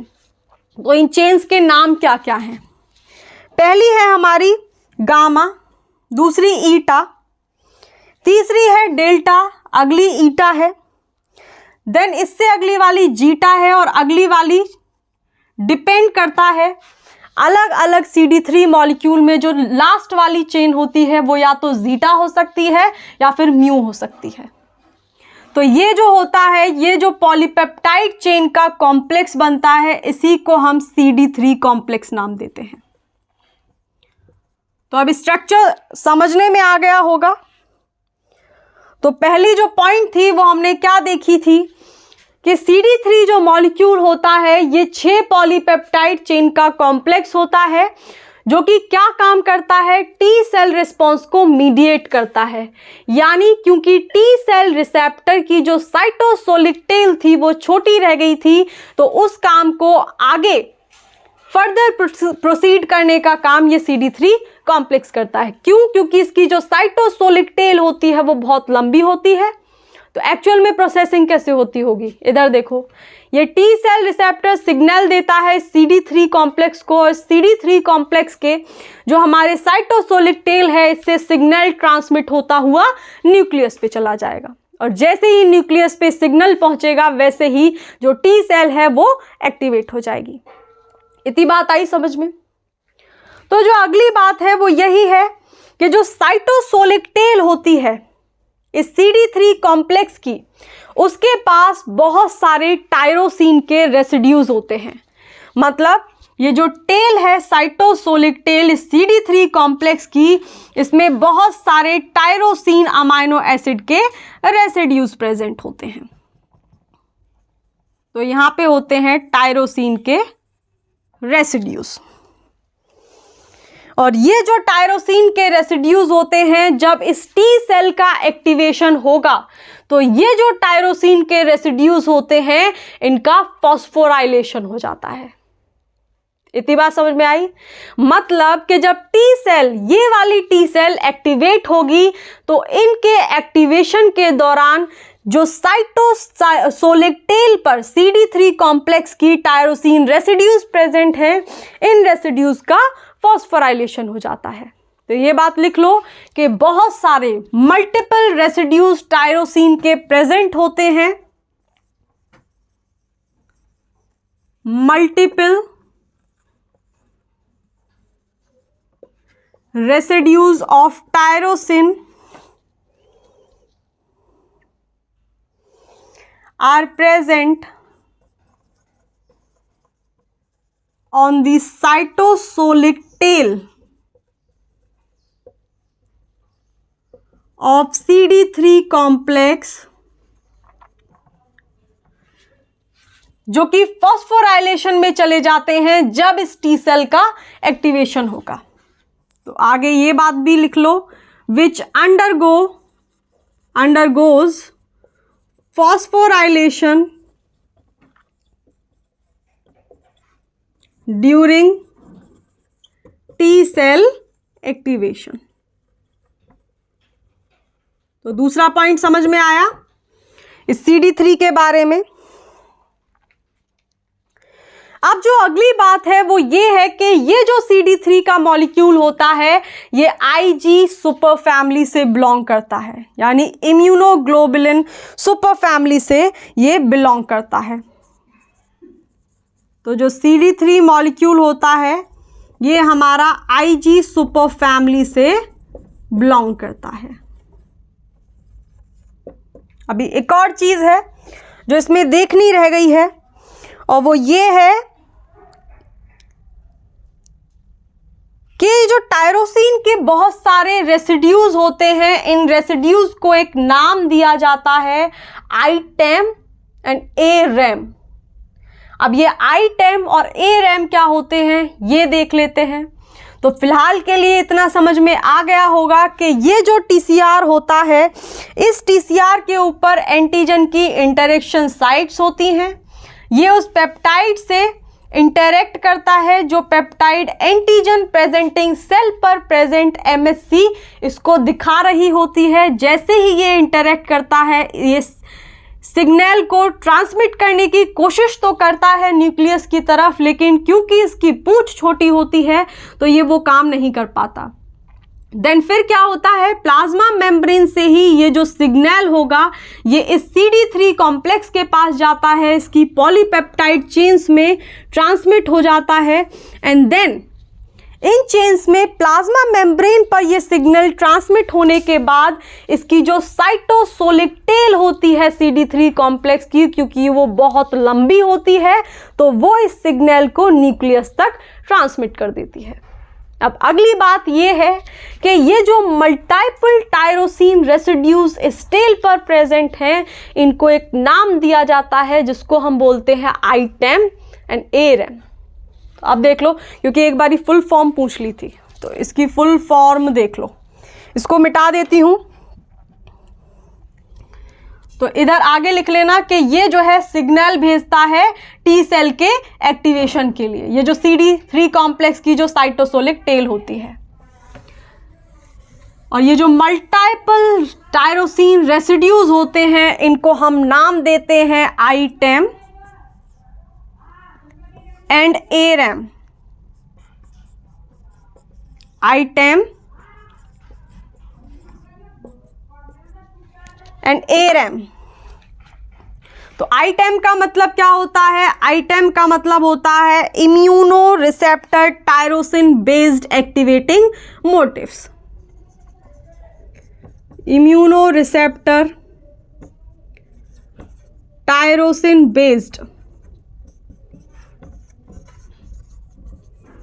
Based activating motifs. और ये जो ARAM होता है, इसको हम बोलते हैं antigen recognition activating motifs. Recognition activating motifs.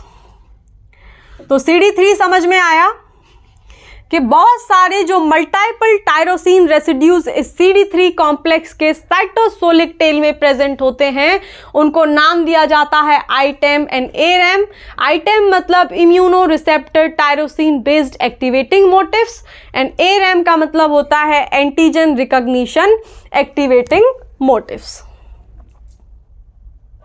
और ये जो CD होता है, इसकी भी फुल फॉर्म देख लो, क्लस्टर ऑफ डिफरेंशिएशन बोलते हैं इसको। तो ये जो मॉलिक्यूल हो गया है क्लस्टर ऑफ डिफरेंशिएशन 3, डिफरेंशिएशन।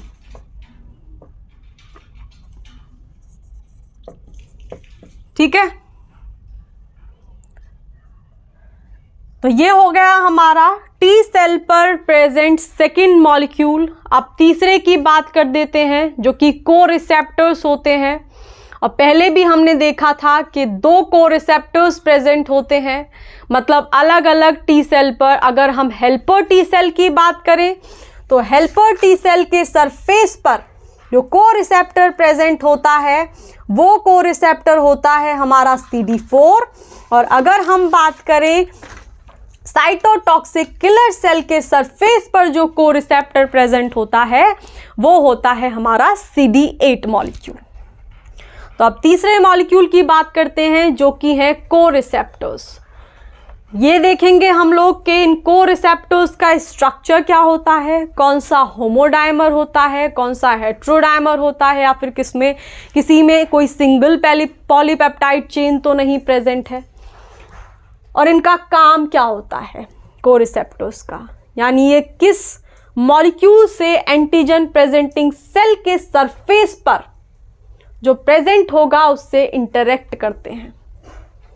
तो चलो, coreceptors on cytotoxic killer cell and helper T cell, क्योंकि दोनों पे अलग होते हैं। CD4 होता है हमारा हेल्पर टी सेल पे, और CD8 को रिसेप्टर होता है साइटोटॉक्सिक किलर सेल पे। तो तीसरा मॉलिक्यूल लिख लो, जो कि है हमारा को रिसेप्टर्स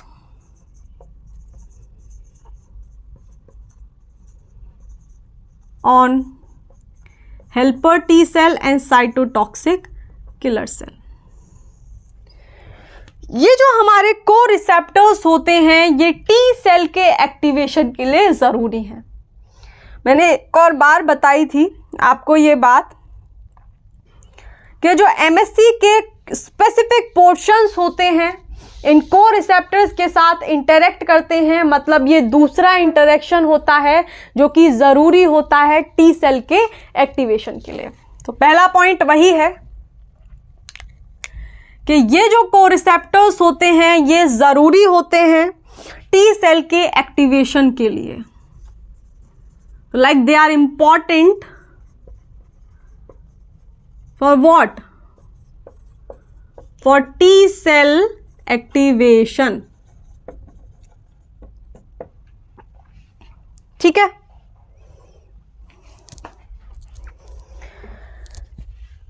अब ये जो हमारे कोरिसेप्टर्स होते हैं ये पेप्टाइड के साथ डायरेक्टली इंटरेक्ट नहीं करते हैं। पेप्टाइड के साथ जो डायरेक्टली इंटरेक्ट करता है, मतलब एंटीजन के साथ जो डायरेक्टली इंटरेक्ट करता है टी सेल पर प्रेजेंट मॉलिक्यूल, वो सिर्फ टी सेल रिसेप्टर होता है। लेकिन अगर ये कोरिसेप्टर्स नहीं होंगे तो इम्यून रिस्पॉन्स बॉडी में जनरेट नहीं होगा। इसका मतलब ये हुआ कि ये पेप्टाइड के साथ इंटरेक्ट नहीं करते, लेकिन इम्यून रिस्पॉन्स के एक्टिवेशन के लिए ये बहुत इंपॉर्टेंट होते हैं। तो लिखो अगली बात क्या है कि दे डू नॉट डायरेक्टली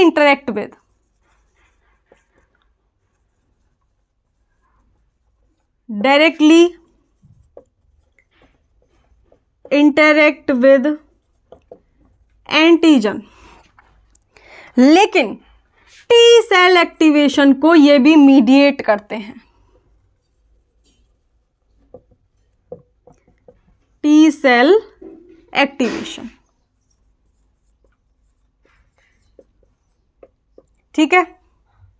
अब अलग अलग केस में अलग अलग होते हैं, तो बात कर लेते हैं इधर साइड में हेल्पर सेल पर जो कोरिसेप्टर होगा, और इधर साइड बात करेंगे जो साइटोटॉक्सिक किलर सेल पर होगा।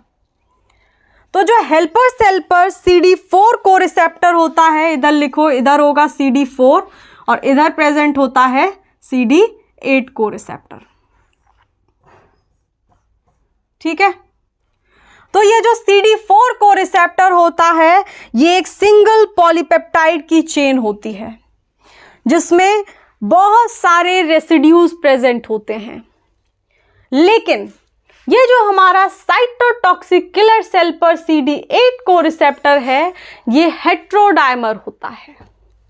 तो पहली बात यही है, पहला डिफरेंस यही है कि जो CD4 होता है वो सिंगल पॉलीपेप्टाइड चेन का होता है। स्ट्रक्चर भी देखेंगे, स्ट्रक्चर से बेटर समझने में आएगा। सिंगल पॉलीपेप्टाइड चेन, और ये जो होता है हमारा CD8 ये हेट्रोडाइमर होता है अल्फा बीटा चेन का, ठीक है, चेन, लेकिन ये हेट्रोडाइमर होता है अल्फा बीटा पॉलीपेप्टाइड चेन का। मतलब दो पॉलीपेप्टाइड चेन होती हैं। हेट्रो मतलब अलग अलग दो पॉलीपेप्टाइड चेन से बनने वाला जो डायमर होता है उसको हेट्रोडाइमर बोलते हैं। तो ये जो हमारा CD8 होता है, क्योंकि इसमें दो पॉलीपेप्टाइड चेन होती हैं तो यहाँ पर जो डायमर बनता है वो हेट्रो होता है, क्योंकि दो अलग अलग चेन से मिलकर के बन रहा है। तो पहली बात ये समझ में आई। अब अगली बात ये है कि ये जो CD4 है टी सेल के ऊपर, मान लो ये हमारी हेल्पर टी सेल है, इस हेल्पर टी सेल के ऊपर ठीक से देखो, मान लो ये हमारी हेल्पर टी सेल है और इस हेल्पर टी सेल के सरफेस पर प्रेजेंट होगा ये CD4, ठीक है। और ये जो CD4 होता है ये एंटीजन प्रेजेंटिंग सेल पर जो MSC2 प्रेजेंट होगी, ठीक है, इस एंटीजन प्रेजेंटिंग सेल पर जो MSC2 प्रेजेंट होगी पेप्टाइड को लिए हुए है, लेकिन जो MSC2 होगी उसका जो बीटा 2 चेन वाला रीजन होगा, हम लोग ऑलरेडी स्ट्रक्चर पढ़ चुके हैं MSC सेकेंड का, MSC1 का। अगर वो भी नहीं देखे हैं go and check them again. मैं पूरी प्लेलिस्ट का जो लिंक है वो आपको डिस्क्रिप्शन में प्रोवाइड कर दूंगी। चीज़ें समझने में तभी आएंगी जब आप लोग पीछे से सारी चीज़ें आपको क्लियर होंगी।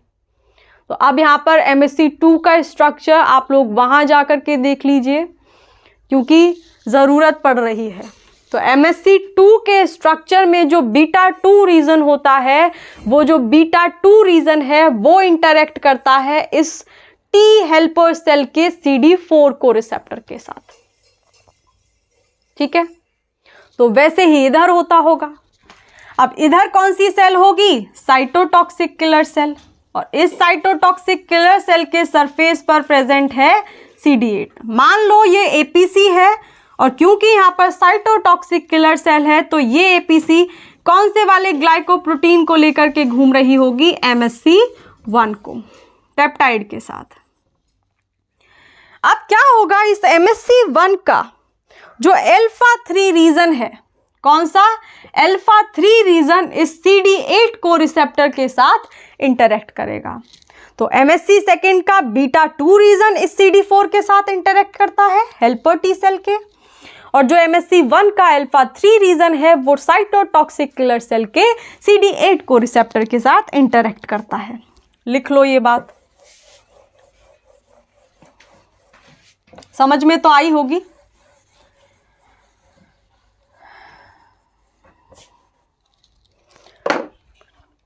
तो ये जो हमारा CD4 होता है ये को रिसेप्टर इंटरेक्ट करता है with β2 chain of MSC2,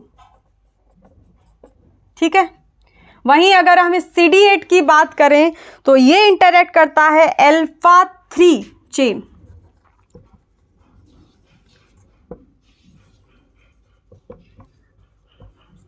chain of MSC1, ठीक है। अंडरलाइन करो, आगे चलो। ये दोनों ही CD4 भी और CD8 को रिसेप्टर दोनों ही IG सुपर फैमिली यानी इम्यूनोग्लोबुलिन सुपर फैमिली से बिलोंग करते हैं। तो एक पॉइंट दोनों में ऐड कर लो, क्योंकि एक बार ये प्रश्न पूछ ही लिया था। तो लिखो belongs to IG super family. इधर भी यही लिखो, also belongs to IG super family. दिख रहा है? देन अगली बात है कि ये जो हमारा CD4 को रिसेप्टर होता है ये हेल्पर टी सेल पर एक्सप्रेस होता है। लिख लो, पता तो है ही, अब पता तो चल ही गया। Expressed on helper T cell या फिर CD4 प्लस टी सेल पर। और ये जो हमारा CD8 होता है ये साइटोटॉक्सिक किलर सेल पर एक्सप्रेस होता है, मतलब CD8 प्लस TC सेल पर। अब देख लेते हैं इनके स्ट्रक्चर कैसे होते हैं। अभी इनकी शक्ल देख लेते हैं। तो इधर ही बना लेते हैं ऊपर की साइड में, इसको हटाओ यहाँ से, इसका काम खत्म। चलो, तो ये जो हमारा CD4 को रिसेप्टर है मैंने बताया है इसमें सिंगल पॉलीपेप्टाइड चेन होती है। तो कुछ इस तरीके से मान लो ये हमारी टी हेल्पर सेल है और इसकी प्लाज्मा मेम्ब्रेन है, और इसकी प्लाज्मा मेम्ब्रेन पर एक सिंपल पॉलीपेप्टाइड चेन अरेंज होती है जिसमें कई सारे रीजन्स होते हैं। और ये जो चेन होती है ये क्योंकि एक चेन होती है तो ये हमारा जो हमारा CD4 को रिसेप्टर है ये सिंगल पॉलीपेप्टाइड चेन से मिलकर के बनता है। और ये जो चेन होती है इसमें कई सारे रीजन्स होते हैं, D1, D2, D3, D4। तो ये D पॉलीपेप्टाइड चेन होती है। और इसकी जो टेल होती है CD4 को रिसेप्टर की, इसकी टेल के अंदर एक स्पेसिफिक अमाइनो एसिड के रेसिड्यूज होते हैं जो कि है हमारे सेरीन अमाइनो एसिड, ठीक है। तो ऐसे प्रश्न भी पूछ लिए जाते हैं। जो हमने अभी देखा था कि CD3 कॉम्प्लेक्स के अंदर किस तरीके के अमाइनो एसिड्स थे, टायरोसिन के amino acids, tyrosine amino acid के रेसिड्यूज थे और उनको हम स्पेसिफिक नाम दे रहे थे क्योंकि मल्टाइपल टायरोसिन रेसिड्यूज थे, उनको नाम दे रहे थे आइटेम एंड अरिम। वैसे ही इसके अंदर, इसकी टेल के अंदर जो रेसिड्यूज होते हैं वो अमाइनो एसिड के होते हैं, सेरीन अमाइनो एसिड के। इधर देखो इसका स्ट्रक्चर कैसा होगा, 2 पॉलीपेप्टाइड चेन है, हेटेरोडाइमर है। अब ये जो सरफेस होगा वो कौन सी वाली सेल का होगा, साइटोटॉक्सिक किलर सेल की प्लाज्मा मेम्ब्रेन पर ये कोरिसेप्टर होंगे। तो इसमें तो 2 पॉलीपेप्टाइड चेन है, एक हमारी अल्फा और दूसरी कौन सी है, बीटा। तो इसको नाम दे दो बीटा और इस वाली को नाम दे दो अल्फा। ये हो गया स्ट्रक्चर CD8 कोरिसेप्टर का। स्क्रीनशॉट लेना है, जल्दी ले लो। अगला मॉलिक्यूल, 7 मॉलिक्यूल हैं, आज ही खत्म करने हैं। चलो आगे। चौथा मॉलिक्यूल है जिसे हम को स्टिमुलेटरी मॉलिक्यूल के नाम से जानते हैं। अगर नाम दें उसको तो CD28 बोलते हैं। तो ये जो CD8 होता है टी सेल पर प्रेजेंट होता है और ये CD28 इंटरेक्ट करता है एंटीजन प्रेजेंटिंग सेल की सरफेस पर।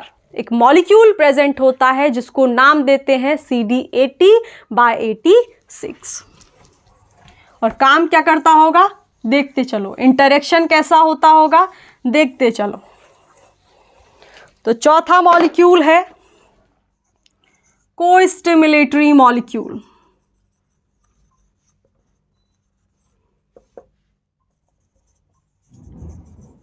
ठीक है, और नाम दे इसको तो CD28 के नाम से जानते हैं, यानी मशहूर है ये इस नाम से। ऐसा बोला जाता है कि अगर ये को स्टिमुलेटरी मॉलिक्यूल प्रेजेंट ना हो तो हमारा जो इम्यून रिस्पॉन्स है वो रिप्रेस हो जाता है और उस प्रोसेस को हम बोलते हैं क्लोनल एनर्जी। तो अब बात कर लेते हैं कि भाई ये इतना इंपॉर्टेंट मॉलिक्यूल है तो कैसे इंटरेक्ट करता है। ठीक है, तो देखो को स्टिमुलेटरी मॉलिक्यूल में टी लिम्फोसाइट के पहला पॉइंट ये है कि टी लिम्फोसाइट को प्रॉपरली एक्टिवेट करने के लिए ये को स्टिमुलेटरी मॉलिक्यूल का इंटरेक्शन CD80/86 से होना जरूरी है। तो पहली बात ये लिखो, पॉइंट वाइज समझते चलो। तो पहली बात क्या है कि ये को स्टिमुलेटरी मॉलिक्यूल की तरह काम करता है टी लिम्फोसाइट के प्रॉपर एक्टिवेशन के लिए। It acts as co-stimulatory molecule for proper activation of T lymphocyte। अब कैसे होगा आगे बात करते हैं। तो इतनी बात समझ में आई कि ये जो CD28 है ये को-स्टिमुलेटरी मॉलिक्यूल है। ठीक है, दूसरी बात ये भी समझ लो यहीं पे कि ये भी हमारा को रिसेप्टर्स की तरह CD4 और CD8 को रिसेप्टर की तरह IG सुपर फैमिली से ही बिलोंग करता है। तो also belongs to IG super family. ठीक से लिखो, समझने में नहीं आने वाला वरना।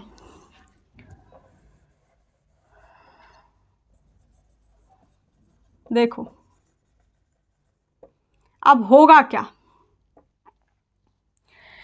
कि इधर हमारी एंटीजन प्रेजेंटिंग सेल प्रेजेंट है और ये जो एंटीजन प्रेजेंटिंग सेल है इसके सरफेस पर एक मॉलिक्यूल प्रेजेंट होगा जिसको हम नाम देते हैं CD80/86। और वहीं दूसरी साइड में टी सेल होगी और इस टी सेल के ऊपर एक मॉलिक्यूल प्रेजेंट होता है, ये को स्टिमुलेटरी मॉलिक्यूल जिसको हम नाम देते हैं CD28। इन दोनों के बीच में इंटरेक्शन होना उतना ही ज़रूरी है जितना ज़रूरी इंटरेक्शन पहले मॉलिक्यूल के बीच में होना ज़रूरी था। क्योंकि ये एंटीजन प्रेजेंटिंग सेल है तो इसके सरफेस पर MSC होगी और ये टी सेल है तो इसके सरफेस पर TCR होगा। क्योंकि ये MSC है तो पेप्टाइड को पकड़े हुए होगी और अब इन MSC के पेप्टाइड और TCR के बीच में पहला इंटरेक्शन होना ज़रूरी है। फर्स्ट इंटरेक्शन ये ज़रूरी है और दूसरा को स्टिमुलेटरी, मतलब तब तक इस इंटरेक्शन का पहले का कोई फ़ायदा नहीं है अगर ये दूसरा इंटरेक्शन नहीं हो रहा है। अगर ये दूसरा इंटरेक्शन नहीं होगा तो ये जो टी सेल है वो किसी भी कीमत पर एक्टिवेट नहीं होने वाली है। तो ये जो हमारा सेकंड इंटरेक्शन है इसका होना उतना ही ज़रूरी है जितना ये सेकंड इंटरेक्शन का है। मतलब फर्स्ट और सेकंड इंटरेक्शन जब होंगे तभी अल्टीमेटली बॉडी के अंदर एक इम्यून रिस्पॉन्स जनरेट होगा। आ रही हैं चीज़ें समझने में? अब यही बात लिख लो कि 2 सिग्नल ज़रूरी होते हैं टी सेल के एक्टिवेशन के लिए। डायग्राम पीछे देख लेना, मतलब 10 सेकंड पीछे जाके देख लेना। तो 2 signals are required for T cell activation. आगे चलो। 2 signals are required for T cell activation। कौन कौन से हैं वो 2 सिग्नल? अभी बात की थी।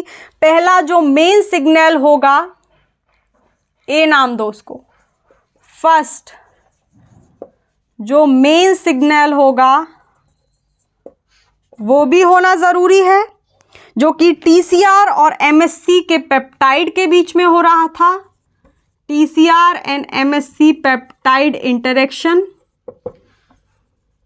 ये ज़रूरी है। और जो दूसरा हमारा सिग्नल है सेकंड, जिसे हम को स्टिमुलेटरी सिग्नल बोलते हैं, ये भी ज़रूरी है भैया। नहीं होगा इम्यून रिस्पॉन्स बिल्कुल जनरेट नहीं होगा। तो ये किस किस के बीच में हो रहा है?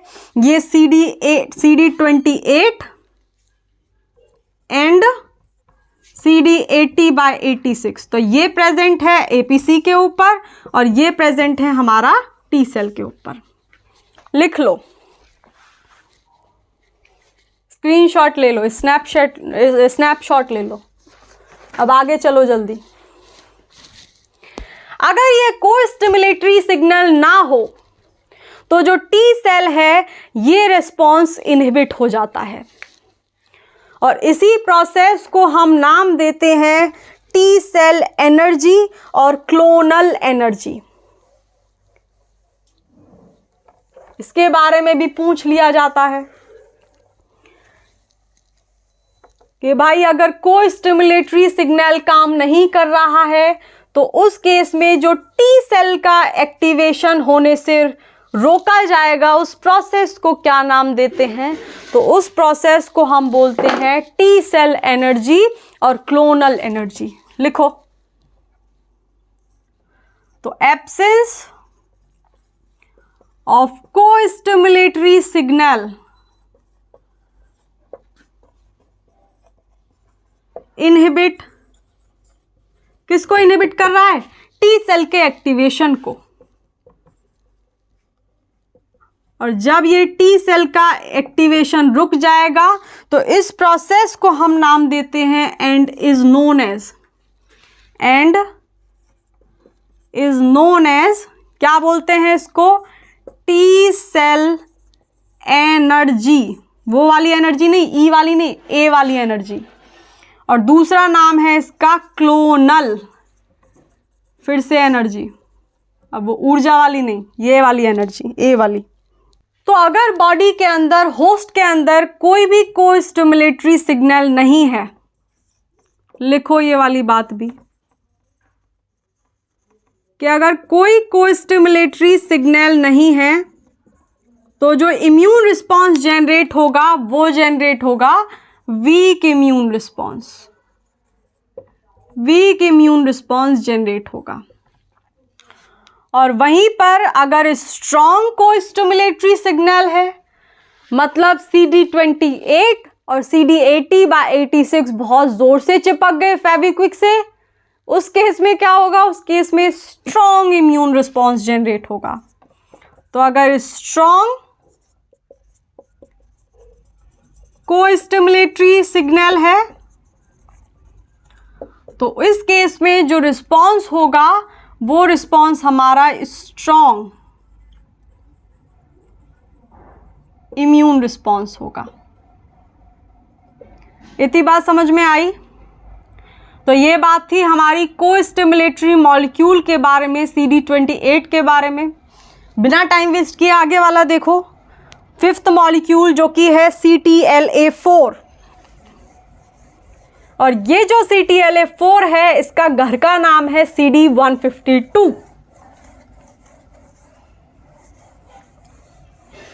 तो आगे चलो,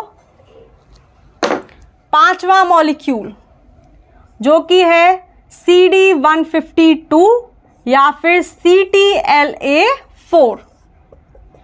अब ये क्या होता है? ये होता है, पहले इसको समझ लेते हैं, देन हम इसके बारे में लिखेंगे कि मान लो एक नाइव टी सेल है। ये है हमारी नाइव टी सेल। नाइव का मतलब होता है जो अभी अभी पैदा हुई है। तो ये नाइव टी सेल के ऊपर सारे मॉलिक्यूल्स प्रेजेंट होंगे। हमारा TCR भी होगा, हमारे को रिसेप्टर्स भी होंगे, CD8 या CD4 एक को रिसेप्टर भी होगा, कोई सा भी, डिपेंड करता है कि कौन सी वाली टी सेल प्रेजेंट है। इसके बाद हमारा CD28 को स्टिमुलेटरी मॉलिक्यूल भी होगा और पॉलीपेप्टाइड चेन का कॉम्प्लेक्स जिसे CD3 बोलते हैं वो भी प्रेजेंट होगा। तो इतनी बात समझ में आई? पहले इसको समझ ले रहे हैं CD152 CTLA4 करता क्या है, देन इसके बारे में चीज़ें लिख लेंगे। नाइव टी सेल है, अभी अभी बनी है, इसके ऊपर मतलब इसके ऊपर ये सारे मॉलिक्यूल्स प्रेजेंट हैं। TCR भी है, को रिसेप्टर्स भी हैं, 28 को स्टिमुलेटरी मॉलिक्यूल भी है और जिसकी पूंछ लंबी थी CD3 भी प्रेजेंट है। ठीक है, अब क्या होगा जब ये जो नाइव टी सेल है इसका एक्टिवेशन होगा। अभी ये एक्टिवेट नहीं थी, मान लो इसका एक्टिवेशन हुआ और एक्टिवेशन होने के बाद इस टी सेल ने इम्यून रिस्पॉन्स जनरेट कर दिया। एक्टिवेटेड टी सेल रिस्पॉन्स, ये इम्यून सेल, ये टी सेल एक्टिवेट हुई और इसने एक इम्यून रिस्पॉन्स जनरेट कर दिया। अब जब ये इम्यून रिस्पॉन्स जनरेट कर रही होगी तो ऐसा भी तो टाइम आएगा जब बॉडी के अंदर पैथोजन खत्म हो गया होगा। तो भाई अब इस एक्टिवेटेड टी सेल को रोकना भी पड़ेगा। तो इस एक्टिवेटेड टी सेल को रोकने के लिए एक मॉलिक्यूल एक्सप्रेस होता है इस T cell, activated T cell के सरफेस पर, जिसे हम बोलते हैं CTLA4 या फिर CD152। ठीक है, तो आगे चलो कि कुछ पीरियड ऑफ टाइम के बाद ये जो activated T cell response generate करने वाली जो एक्टिवेटेड टी सेल थी, इसको रोकना भी होगा। तो रोकने के लिए इस एक्टिवेटेड टी सेल के सरफेस पर एक मॉलिक्यूल एक्सप्रेस हो जाता है जिसको हम नाम देते हैं CTLA4। ठीक है, और इस CTLA4 का काम होता है जो हाइपर एक्टिवेटेड रिस्पॉन्स इस टी सेल ने जनरेट किया हुआ है होस्ट की बॉडी में, उसको रिप्रेस करना। तो आई बात समझ में? तो इधर भी लिखो कि after certain period of time, जब पैथोजन की धुलाई हो गई है, पीरियड ऑफ टाइम, ये जो हमारी टी सेल होती है ये एक्सप्रेस करना स्टार्ट कर देती है CTLA4 को, CTLA4 या फिर CD152। ठीक है, और जैसे ही ये CTLA4 इस एक्टिवेटेड टी सेल के ऊपर, एक्टिवेटेड टी सेल के ऊपर ये एक्सप्रेस होना स्टार्ट होता है, तो वही मॉलिक्यूल जो को स्टिमुलेटरी मॉलिक्यूल CD28 के साथ इंटरेक्ट कर रहा था, वही मॉलिक्यूल एंटीजन प्रेजेंटिंग सेल का कौन सा वाला था, CD80/86, वही मॉलिक्यूल इस CTLA4 के साथ इंटरेक्ट करना स्टार्ट कर देगा। तो ये जो हमारा CTLA4 है ये इंटरेक्ट करेगा CD80/86 के साथ। तो लिखो इस चीज को भी, ये इंटरेक्ट्स विद CD80/86 और जैसे ही ये इंटरेक्ट करेगा वैसे ही जो टी सेल रिस्पॉन्स होगा वो क्या होगा, इनहिबिट हो जाएगा। ये इनहिबिट का साइन है, तो जो टी सेल रिस्पॉन्स है वो इनहिबिट हो जाएगा। तो आई ये चीज समझ में। तो अब बात कर लेते हैं, कुछ पॉइंट्स हैं इसके बारे में जो लिखने हैं। यहां से स्टार्टिंग करो कि ये जो CTLA4 होता है को रिसेप्टर्स की तरह और को स्टिमुलेटरी मॉलिक्यूल की तरह ये भी इम्यूनोग्लोबुलिन फैमिली IG फैमिली से बिलोंग करता है। ये प्रश्न पूछा गया है, तो ये जो है ये भी भाई साहब बिलोंग करते हैं। अब writing belongs to IG super family. ठीक है, आगे चलो। ये जो है इम्यून रिस्पॉन्स का चेक पॉइंट है, मतलब जब ज्यादा इम्यून रिस्पॉन्स जनरेट होगा तो उसको रोकने का काम, उसको डाउन रेगुलेट करने का काम CTLA4 करते हैं। लिख लो ये बात भी कि ये CTLA4 चेक पॉइंट की तरह काम करता है इम्यून रिस्पॉन्स के, acts as a immune response check point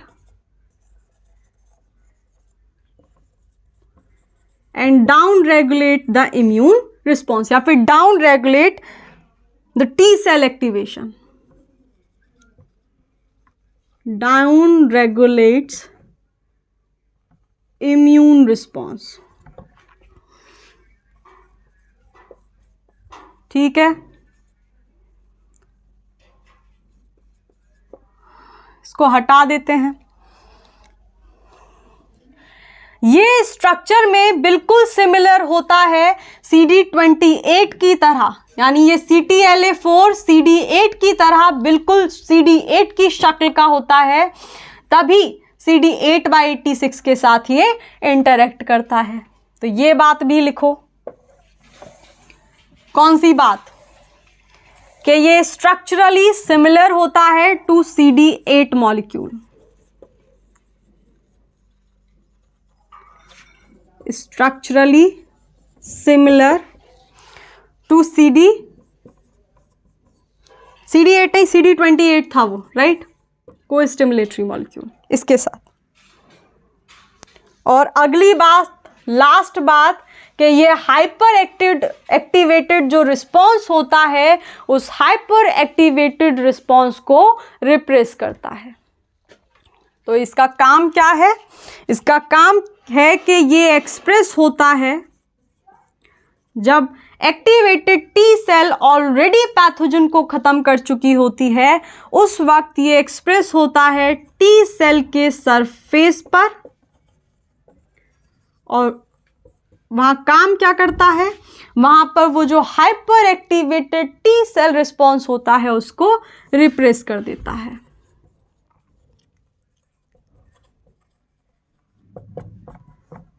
T cell. अब एक और रोचक बात है यहां पर कि जो कैंसर होता है, कैंसर के अंदर ये जो हमारा CTLA4 होता है ये अप रेगुलेट हो जाता है। अप रेगुलेट होने से मतलब आप समझते हैं कि ये ज़्यादा एक्सप्रेस होना स्टार्ट हो जाता है, और जब ये ज़्यादा एक्सप्रेस होना स्टार्ट हो जाता है तो प्रॉब्लम क्या आएगी? सोच के देखो। जब CTLA4 ज़्यादा एक्सप्रेस होता है तो ये हाइपर एक्टिवेटेड रिस्पॉन्स को जेनरेट ही नहीं होने देता। ठीक है, तो उस केस में उसके ट्रीटमेंट के लिए एंटी CTLA4 एंटीबॉडी दी जाती हैं, ताकि जो अप रेगुलेटेड CTLA4 रिस्पॉन्स है उसको बैलेंस में लाया जा सके। तो लिखो ये बात, कैंसर के केस में क्या होता होगा। तो कैंसर में क्या होता है? ये जो CTLA4 है ये अप रेगुलेट हो जाता है साइटोटॉक्सिक किलर सेल के ऊपर। CTLA4 is upregulated on cytotoxic killer cell, और इसके ट्रीटमेंट के लिए हमारी anti-CTLA4 antibody is given for treatment.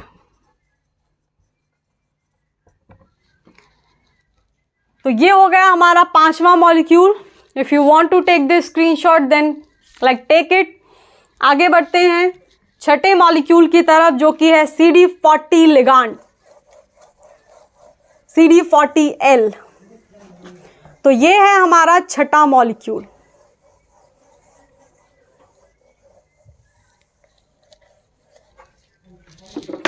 और ये जो CD40 लिगांड होता है, ये स्पेसिफिकली हेल्पर टी सेल पर एक्सप्रेस होता है। ठीक है, तो देखो इधर 6ठा मॉलिक्यूल है CD40, और ये L का मतलब है यहां पर लिगांड से। ठीक है, तो ये जो हमारा CD40 होता है, ये एक्सप्रेस होता है हेल्पर टी सेल के ऊपर। तो पहली बात यही हो गई कि ये एक्टिवेटेड जो हेल्प टी सेल होंगी उनके ऊपर एक्सप्रेस होता है। मतलब मान लो ये हमारी हेल्पर टी सेल है, और इस एक्टिवेटेड मतलब एक्टिवेट हो चुकी है ऑलरेडी, तो ये भी लिख लो कि ये helper T cell already activate है। तो इधर भी पूरा ही लिखो इसको कि ये एक्टिवेटेड हेल्पर टी सेल के ऊपर एक्सप्रेस होता है। तो इसके ऊपर ये एक्सप्रेस होगा CD40 लिगांड, और ये जो CD40 लिगांड है ये इंटरेक्ट करता है बी सेल के सरफेस पर। इसके आगे बी सेल होगी। बी सेल यहाँ पर प्रोफेशनल एंटीजन प्रेजेंटिंग सेल की तरह काम कर रही होगी, और इस प्रोफेशनल एंटीजन प्रेजेंटिंग सेल के सरफेस पर एक मॉलिक्यूल होता है जिसको हम नाम देते हैं CD40 का रिसेप्टर। तो रिसेप्टर और लिगेंड की जो क्या है जो थ्योरी है वो तो आप जानते ही हैं कि की और लॉक की तरह होती है, कि रिसेप्टर जो है उसको मान लो आप ताला, और जो लिगांड होता है उसको मान लो चाबी। तो डेड बोल्ट सेम होना चाहिए, जैसे ही वो उसके अंदर जाएगा और डेड बोल्ट सेम है तो वो खुल जाएगा। तो मतलब एक पर्टिकुलर रिसेप्टर के लिए एक स्पेसिफिक तरीके का लिगैंड होना चाहिए जिसकी जो डेड बोल्ट हो वो बिल्कुल वैसा ही हो जैसा इस चाबी का स्ट्रक्चर बना हुआ है। ठीक है, तो अब क्या होगा, ये जो CD40 रिसेप्टर इस प्रोफेशनल एंटीजन प्रेजेंटिंग सेल यानी बी सेल के सरफेस पर प्रेजेंट है, ये एक्टिवेटेड टी हेल्पर सेल के CD40 लिगांड के साथ इंटरेक्ट करेगा, और जैसे ही ये इंटरेक्ट करेगा वैसे ही क्या होगा, ये बी सेल के एक्टिवेशन को ट्रिगर कर देगा। यानी जैसे ही ये इंटरेक्शन कंप्लीट होगा तो इससे क्या होगा, जो बी सेल है इसका एक्टिवेशन ट्रिगर हो जाएगा, और जैसे ही इसका एक्टिवेशन ट्रिगर होगा तो हमने अभी देखा था कि जो बी सेल्स होती हैं वो ह्यूमोरल इम्यूनिटी में इन्वॉल्व होती हैं, और ये बी सेल एक्टिवेट होने के बाद बहुत सारी एंटीबॉडीज का प्रोडक्शन स्टार्ट कर देंगी। आ गई ये बात समझ में? स्क्रीनशॉट ले लो, आगे लिखते हैं।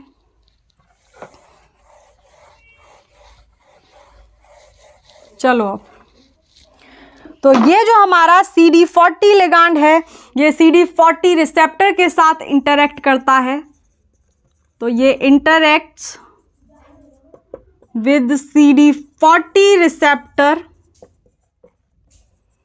ऑन किस पर, बी सेल पर, और जैसे ही ये इंटरेक्शन कंप्लीट होगा वैसे ही ये ट्रिगर करता है बी सेल के एक्टिवेशन को, ट्रिगर्स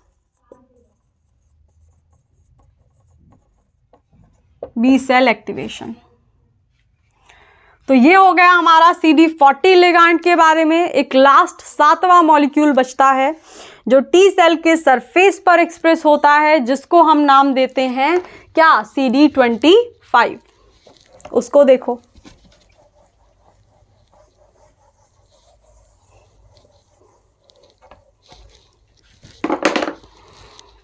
CD25।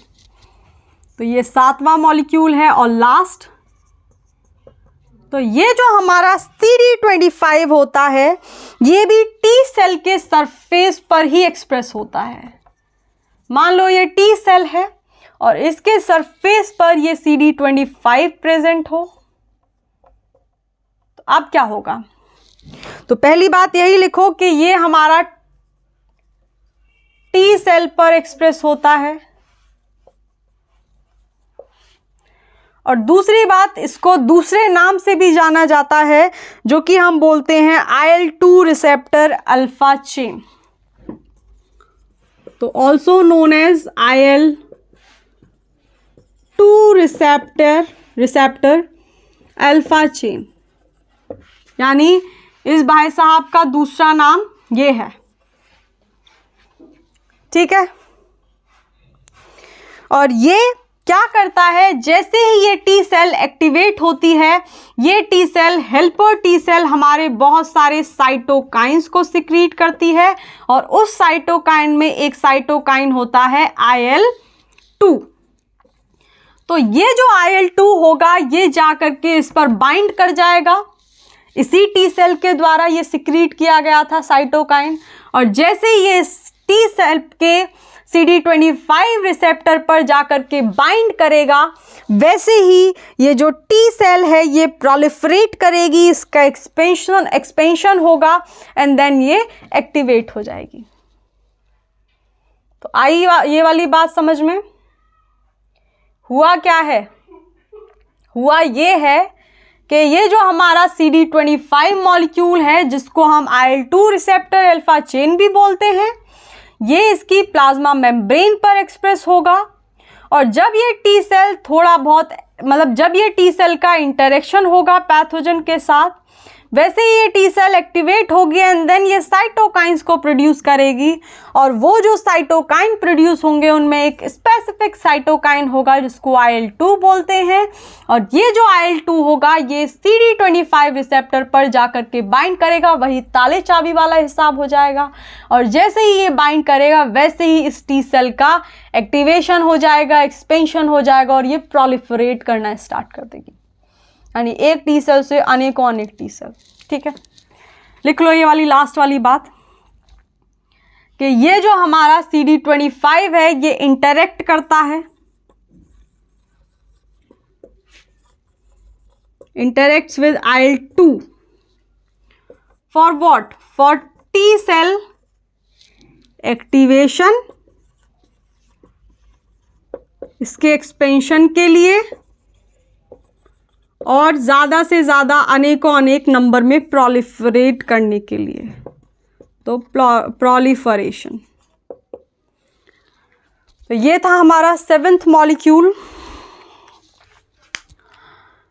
जो कि CD25 था, और ये जो हमारा CD25 है ये टी सेल पर एक्सप्रेस होता है, इसको IL-2 रिसेप्टर अल्फा चेन बोलते हैं, और जैसे ही साइटोकाइन प्रोड्यूस होता है IL-2, वो इस पर जा कर के, यानी इस ताले की वो चाबी होती है, जैसे ही इस पर जा कर के बाइंड करेगा, वैसे ही ताला चाबी एक दूसरे के साथ इंटरेक्ट कर जाएंगे, और इंटरेक्ट होने के बाद ये जो रिसेप्टर है ये खुल जाएगा और सिग्नल जाएगा सीधा टी सेल के पास, और जैसे ही टी सेल के पास सिग्नल जाएगा वैसे ही इस पर्टिकुलर स्पेसिफिक टी सेल का एक्सपेंशन हो जाएगा, इसका प्रोलिफरेशन होना स्टार्ट हो जाएगा। तो ये बात हो गई हमारी CD25 के बारे में। तो इसी के साथ हमारे जो टी लिम्फोसाइट्स के जितने भी टी सेल पर, चाहे वो हेल्पर टी सेल हो, चाहे वो स्पेसिफिक तरीके की साइटोटॉक्सिक किलर सेल हो, उन पर प्रेजेंट होने वाले जो मॉलिक्यूल्स हैं वो किस किस से इंटरेक्शन करते हैं, कैसे वो एक्टिवेट होते हैं, हाइपर एक्टिवेटेड रिस्पॉन्स को कौन सा मॉलिक्यूल रिप्रेस करता है, तो ये सारी चीज़ें हमने आज देख ली। और कल जो हम लोग बात करेंगे वो हम लोग बात करेंगे टी सेल के मैचुरेशन के बारे में, ठीक है। और टी सेल के मैचुरेशन में हम लोग पॉजिटिव सिलेक्शन देखेंगे, नेगेटिव सिलेक्शन के बारे में बात करेंगे। आज हमने एक टर्म देखा को-स्टिमुलेटरी मॉलिक्यूल पढ़ते वक्त, जो कि था clonal anergy, T cell anergy. वो एनर्जी ई वाली नहीं, ए वाली एनर्जी। तो ये वाली एनर्जी क्या होती है ये देखेंगे। तो कल पढ़ेंगे टी सेल का मैचुरेशन कैसे होता है। तो आज के वीडियो को यहीं ख़त्म करते हैं। और हाँ, अगर आप लोगों ने अभी तक चैनल को सब्सक्राइब नहीं किया है then please subscribe it and please like it and share it to your friends, ताकि वो इम्यूनोलॉजी एक रोचक तरीके से पढ़ सके हम लोगों के साथ। ओके, तो इसी के साथ आज की वीडियो को ख़त्म करते हैं और कल मिलते हैं। बाय।